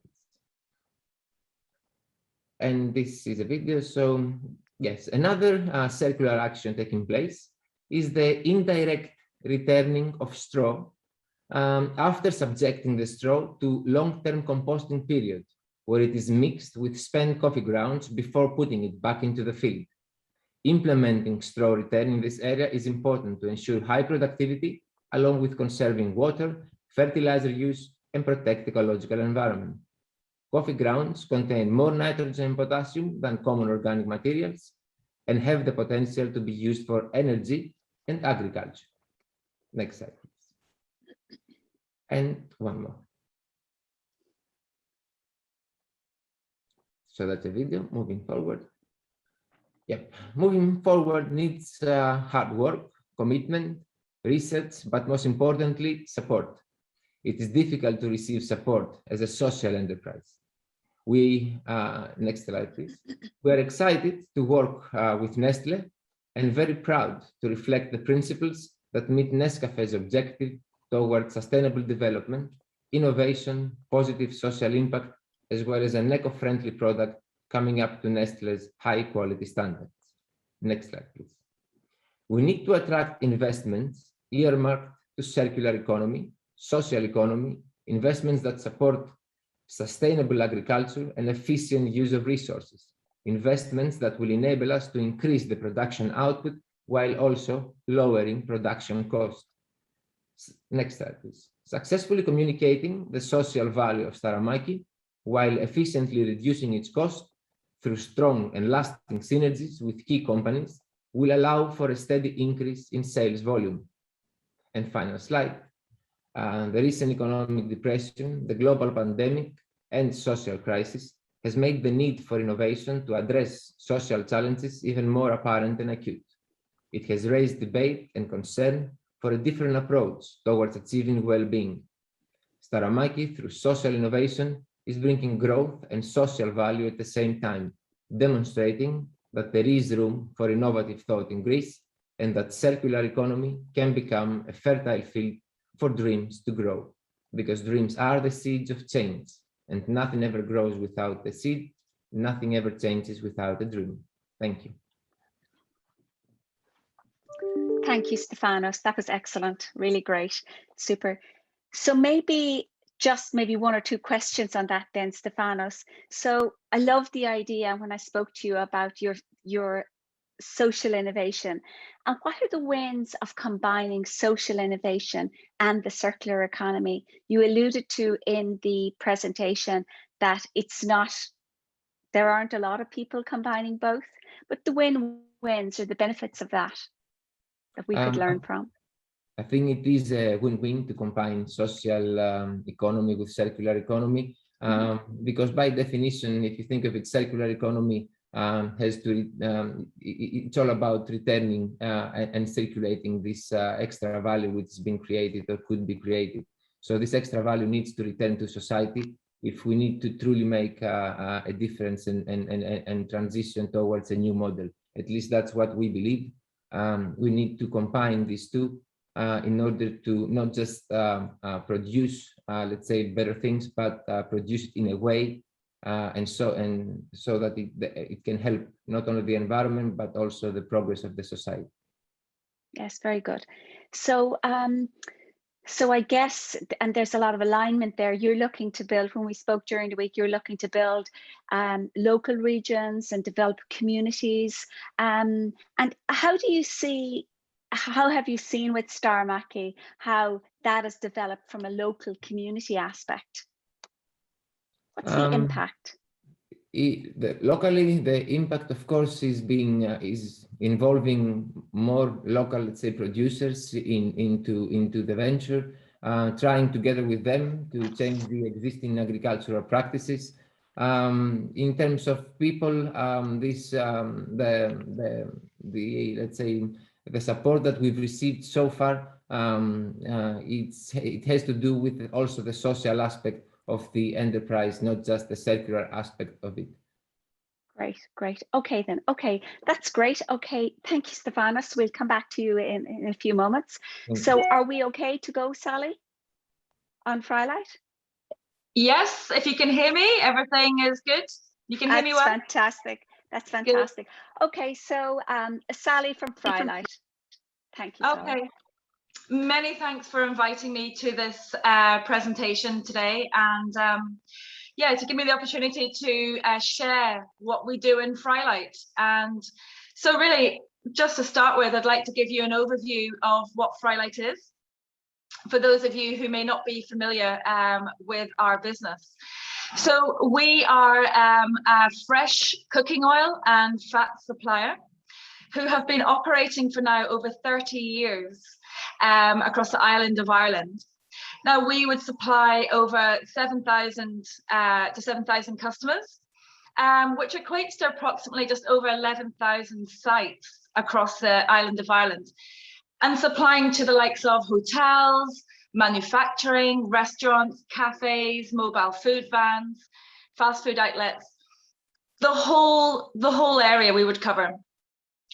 So with that, we have depots that are obviously located across the island of Ireland. We have our limited base, which is Strabane, and in Lisburn, we have a new depot, and Coleraine for the northwest.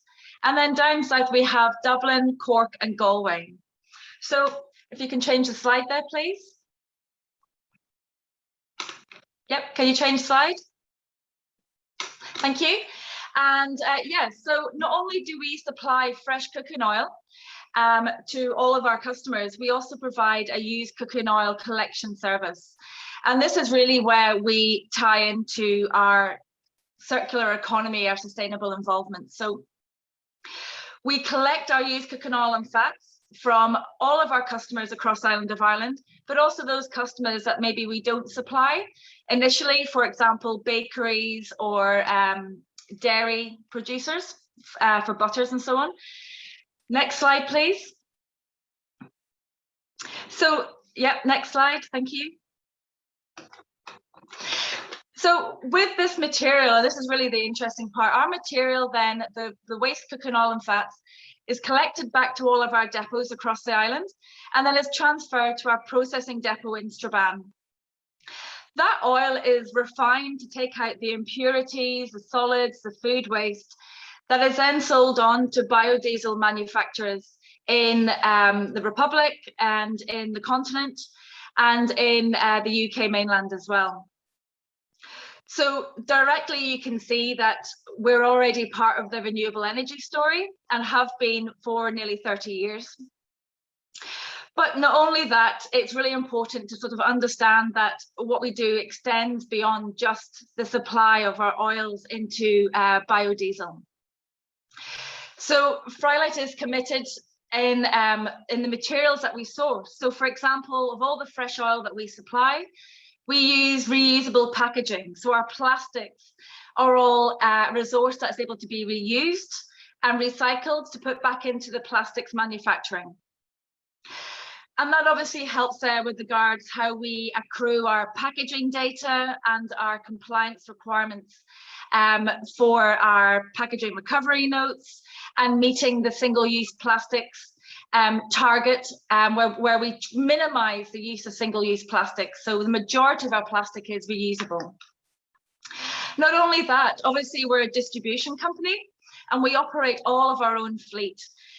With that then, we obviously look to move away from diesel, and we're very much committed and already have plans in place to move towards gas and electric vehicles.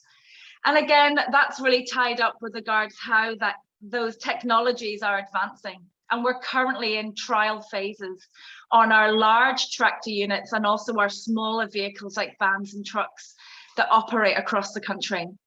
But again, we have a target there of 2030 to really work on our carbon footprint and move away from diesel vehicles.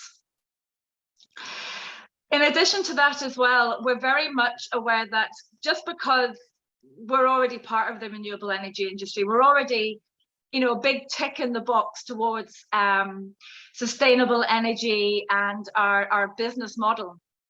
We very much understand that we need to be doing more. Just because we fit that bill does not mean to say that that's it, that's all Frylight does. So we're very much committed to looking at our wastes and our energy consumption, and obviously that means the fuel that I just talked about.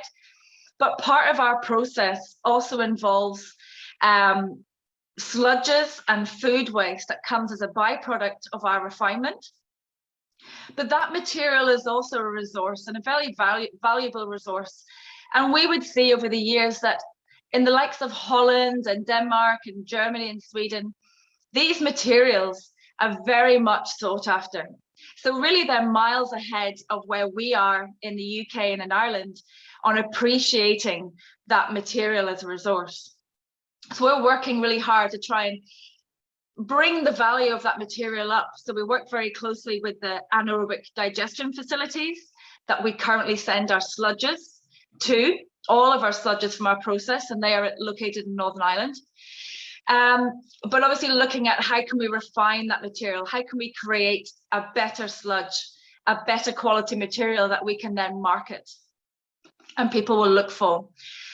So if you could move on to the next slide, please. So with that as well, sorry, if you could just move on to the next slide again. Yep, thank you. Not only do we supply fresh cooking oils and fats and collect that waste cooking oil, fat, grease trap material, but Frylight has also for over 8 years now been operating a food waste collection business for commercial outlets across Northern Ireland. So obviously this ties in with regulation changes that have occurred since 2015 for commercial food waste. But again, this business is a viable business and very much one that we are now looking to bring into the Republic of Ireland.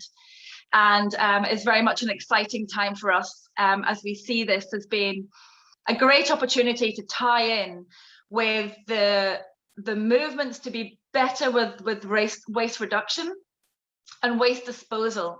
And I know earlier hearing Patrick talking about organic material and waste material, that we need to be better at how we dispose of that.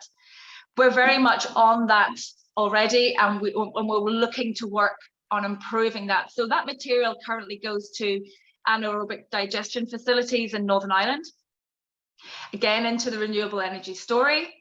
And with that, we're also looking to use the compressed natural gas from those plants to power our vehicles as well. So we really are very much about being circular within our own ambitions and with our own operations, but extending that further. So if you can move on to the next slide. And again, that's really covered what I've already sort of talked about over the last few minutes. And if you can move to the next slide as well, please.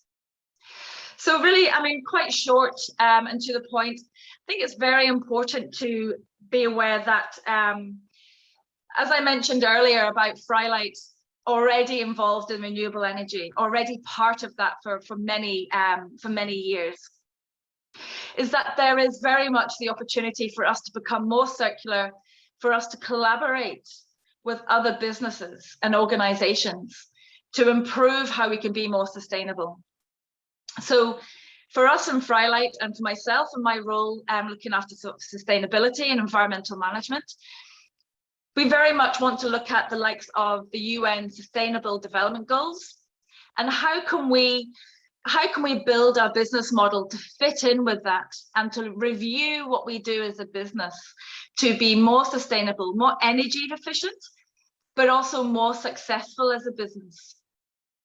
So with that, we're looking at, obviously, as I've mentioned already, the food waste expansion into the Republic. And that will obviously target compliance where the engagement of local authority to look at the uptake of food waste collection, and obviously the development of anaerobic digestion facilities to obviously facilitate better disposal of organic waste matter. And therefore, how do we then use that energy, that compressed natural gas, the electricity, to power vehicles, not just commercial, to inject into the grid? There's so much that needs to be developed in Ireland to already support businesses that are already on that journey. Obviously, we're looking at carbon offsetting for our process and distribution, and really looking at everything that we use energy for. So we use a lot of water in our wash processes and in the extraction of water as an effluent from our used cooking oils. That needs to be treated. That needs to then be discharged under a consent. Obviously a legal consent through Irish Water or through Northern Ireland Water. But just because we've done something in a particular way for many years does not mean that there can't be savings to be made, better energy efficiency to have, water consumption reductions, and looking at other outlets and treatment methods for our effluent, i.e. supplying to anaerobic digestion along with our sludges. Looking at packaging innovation, so we're already very much on the journey with regards to sustainable packaging that can be recycled, repurposed, and obviously that then ties in with our packaging recovery obligations, but also looking at where we use virgin materials. And that's one big area that hopefully will see greater innovation in the plastics industry to utilize at least part reused plastics material for the likes of our food grade buckets. Looking then at other targets like zero plastic waste to landfill. And again, that's a target where we might have plastic waste that comes in contained within our waste material, like plastic packaging or gloves or other items that we want to try and be better at communicating to our customers. Also extracting that material and looking at ways in which we can recycle or reuse that material or sell it on to our processing. Collaboration and engagement with other businesses is obviously very key, and hearing other speakers like Michael and Patrick and Alvin talking about this, for us is very much about people hearing what we do and maybe being surprised at how much we're involved in this already, but also about how can we share that knowledge and experience and how can we learn more ourselves. But also it's very keen as well that we're members with support organisations like the Irish Waste Management Association, who are very active and key in lobbying and pushing and forward momentum for change, of which we're involved with, and CRE with regards to composting and anaerobic digestion organisation for Ireland. We are committed to the Plastics Pact 2025, and we're also committed to the All Ireland Pollinator Plan. So we're looking at ways that we can be involved, that we can contribute, as well as just our main operations. We are engaging with schools to promote environmental awareness and sustainability. And this will grow with time, especially as in an educational setting and with our youth. That for us is key to developing a key change in societal thinking and appreciation of what needs to be done. But it's also very important, finally, for me just to add that the Sustainable Development Goals also extend into areas like we very much focus on environmental, and that is key for our climate change, for reducing carbon, but also it extends into areas where we look at employment. How can we be a better employer?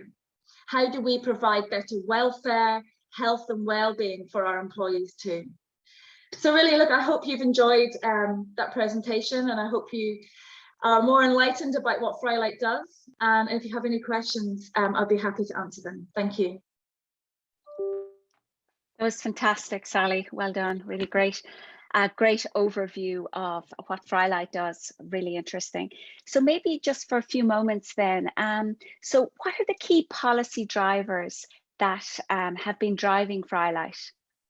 Yeah, so as I mentioned there, you obviously have the framework of the UN Sustainable Development Goals, as people have alluded to, previous speakers. But with that, we're also looking at the likes of the EU circular economy, action plan, and we're also looking at EU industrial strategy as well. So we're looking at a waste action plan.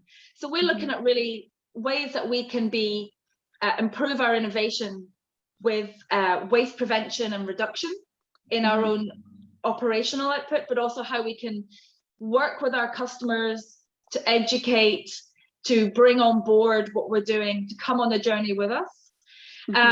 But also looking at where we can harness green growth, and obviously using those policy drivers and being involved in that discussion, to look at how we can be at the forefront, how we can provide our own input, and how we can lead in our field with regard to what we do. Yeah. Yes.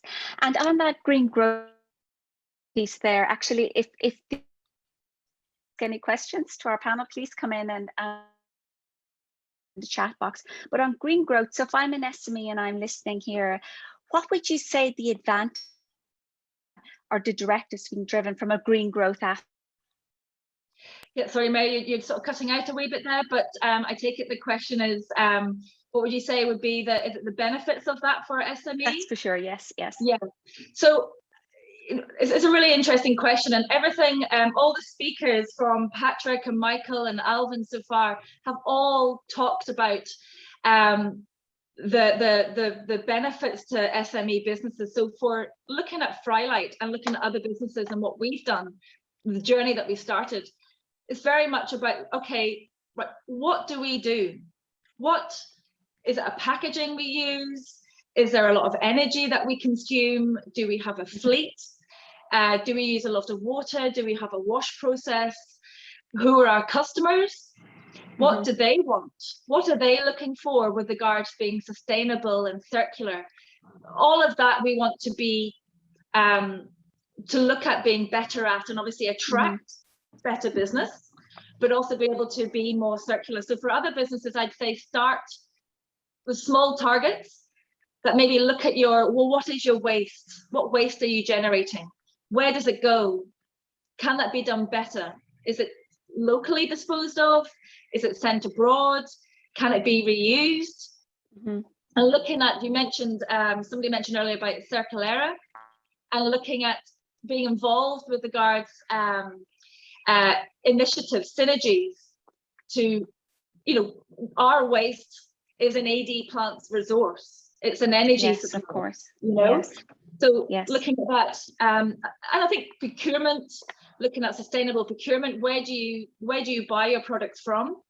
Is there transport, energy costs associated with that? So I think as an SME, it's breaking down what you do and looking at that individually and seeing where improvements could be made little at a time, but very much engaging and reaching out to other like-minded businesses or in a similar field or organizations for support. Very good. And so if you were advising SMEs in the audience then a key area to focus on, what would a key area be? I think it's easy in looking at circular economy. Everybody thinks of carbon reduction and waste reduction, or waste as a resource. Yeah, definitely. I think we need to be better. I know Patrick alluded to earlier about how local authorities need to do more as well to support, and government to support SMEs to be better able to facilitate improvements and disposal options within Ireland. Can I say this, Mary, just very briefly there, that for us in Frylight, and what I look at is we want to try and keep the material that's generated in Ireland within Ireland, okay? It all goes into being responsible for the material and not sending it to another country. So in that respect, it's looking at how can we be better at having AD facilities? How can we be better at ensuring our food waste? Yes, we have food waste reduction, but how that can be sent to AD plants in the Republic of Ireland without having to go into Northern Ireland.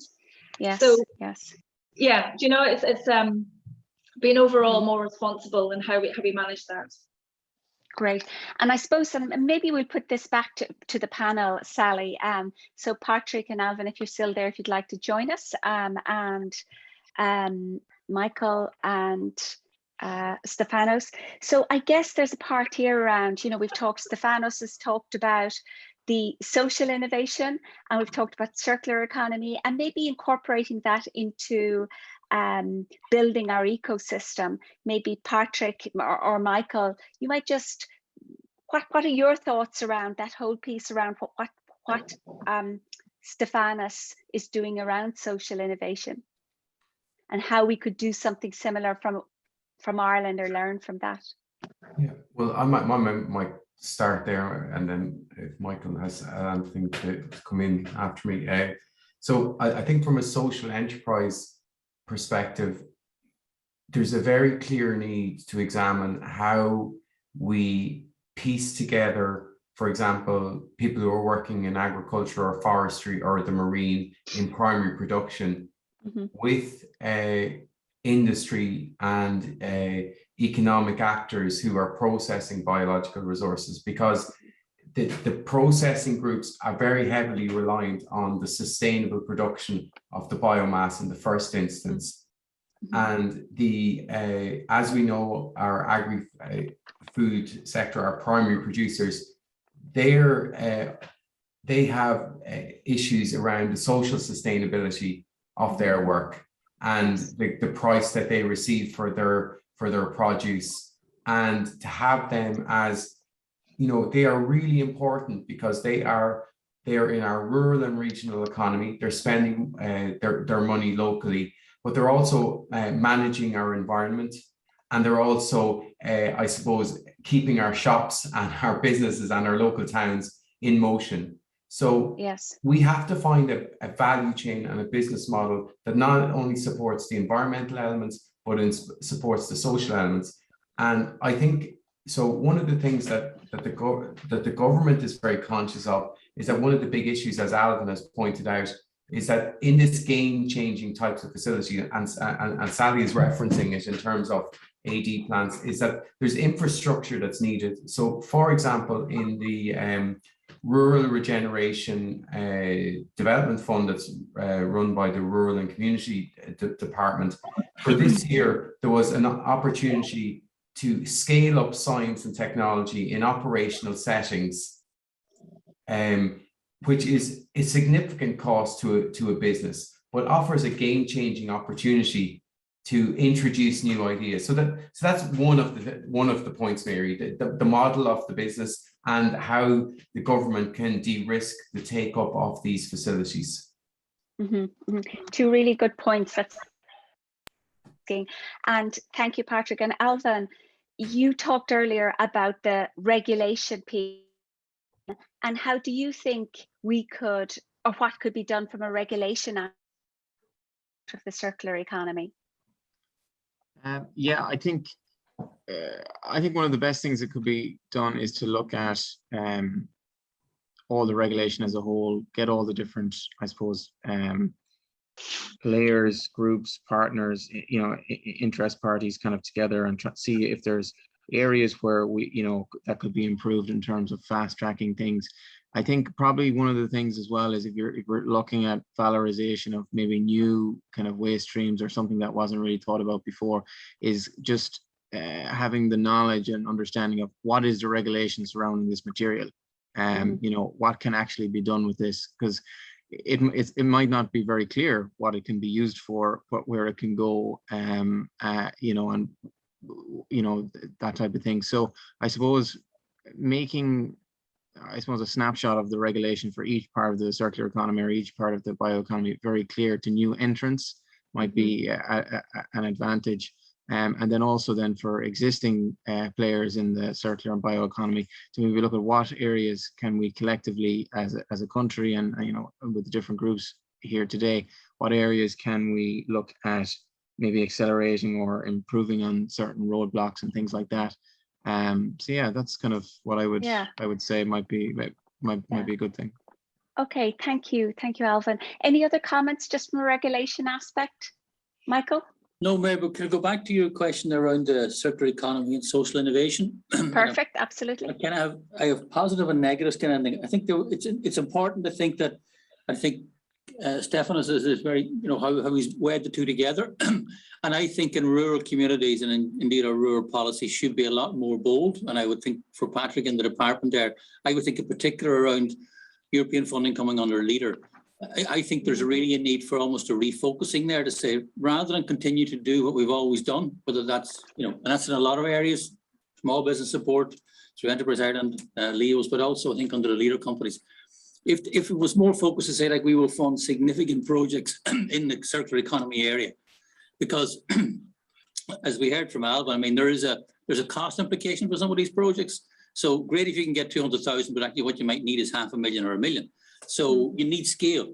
So I think we need to be more bold in our national programs, and particularly with the EU monies, to say, instead of doing 20 small of these projects, right, we'll have 5 of them nationally, or 5 where we can feed in. So I think there is that there. And I think on the social, unfortunately, I think when agencies in particular hear about social enterprises, they don't necessarily see it as a commercial, and there's somewhat of a different viewing of it, right? Let's be honest.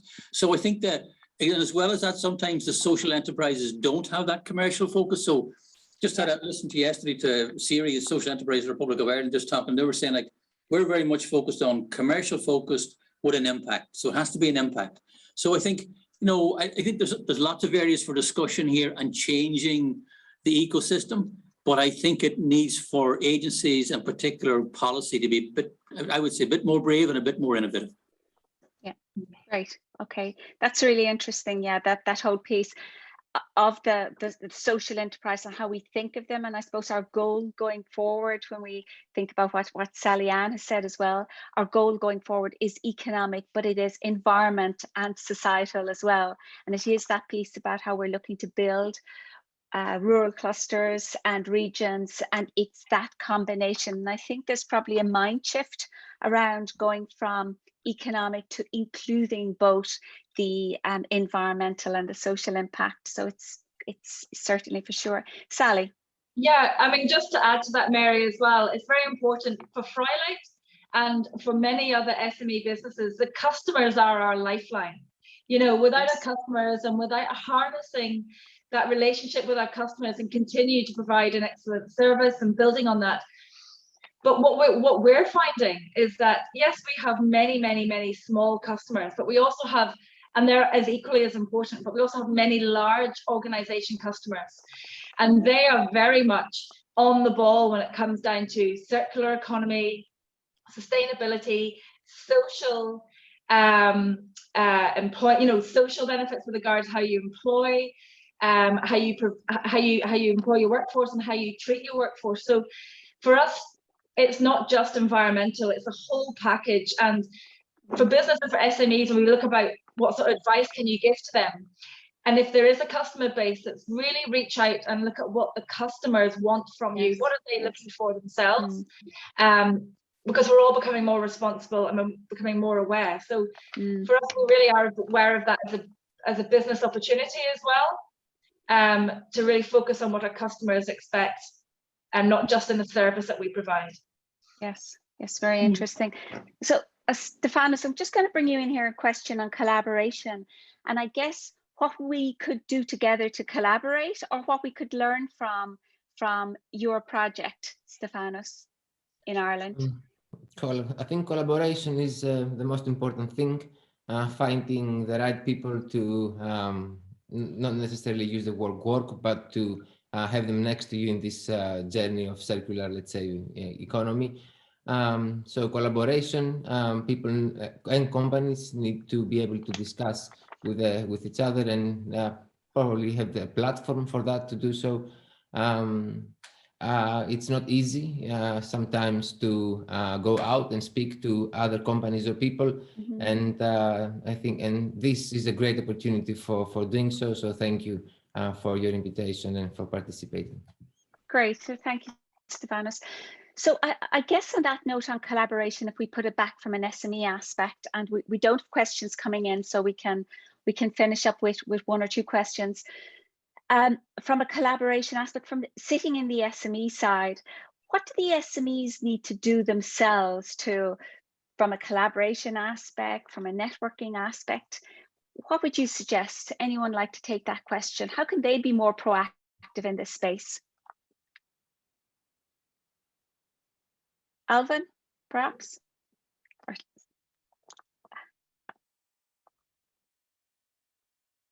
I can if nobody else wants to bring in. Perfect. Alvin's mute is on. Super, Sally, go ahead.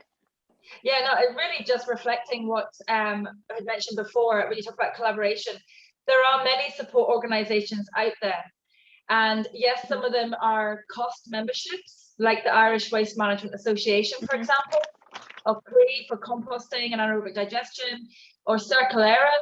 There are several organizations that are on the circular economy agenda and sustainability, and can advise on funding and opportunities and advice and support. Whether it be, for us, we use very much those organizations to lobby and to bring about change and to put communication back to local authorities and the likes of the EPA. Very much being involved in that respect, and then from that, really, I think like with Circulera, and I know in Northern Ireland we had something similar with synergies for waste resources, looking at waste as a resource, is getting involved and seeing if there's workshops or webinars or something where you can reach out to start to get that information and look who else is on the same page as yourselves. Yes, yes. Great, thank you, Sally. Great. Michael, were you going to say something there? Yeah, no, I was going to say just and I wouldn't want to be telling any SME what they should be doing, but from our experience of working with clusters, so we've worked, as I said, for 12 years with food companies in Donegal. We've worked some 8 or 9 years in the creative industries, and also even a similar period with an engineering cluster. So the theory and practice, both our experience as well, would say that it does require generally, though, one, if you have somebody who's fulfilling that role as an enabler, so talking to Frylight and talking to somebody else, and then as things emerge, they enable the dots to be linked, and then creating opportunities for those businesses to meet and have those discussions. There is an element about, if you're going to work with anybody, whether it's agency to agency or business to business, there is an element of getting to know the person and building up the trust. So, but I think there's a key role, and sometimes a lot of the public sector policies think, we have a policy, why isn't it happening?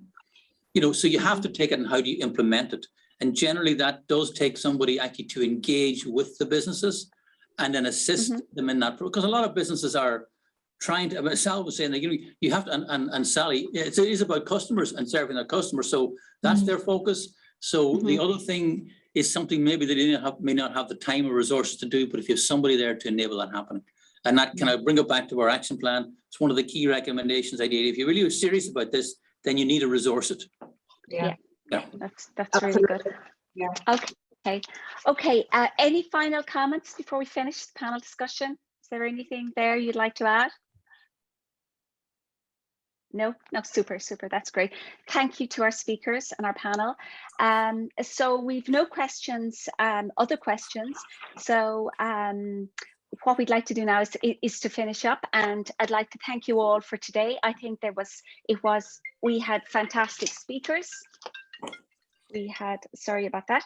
We had fantastic speakers, and it's been a pleasure moderating the event. Thank you to the Minister and to John McLaughlin, Vaso, Patrick, Michael, Alvin, Stefanos and Sally.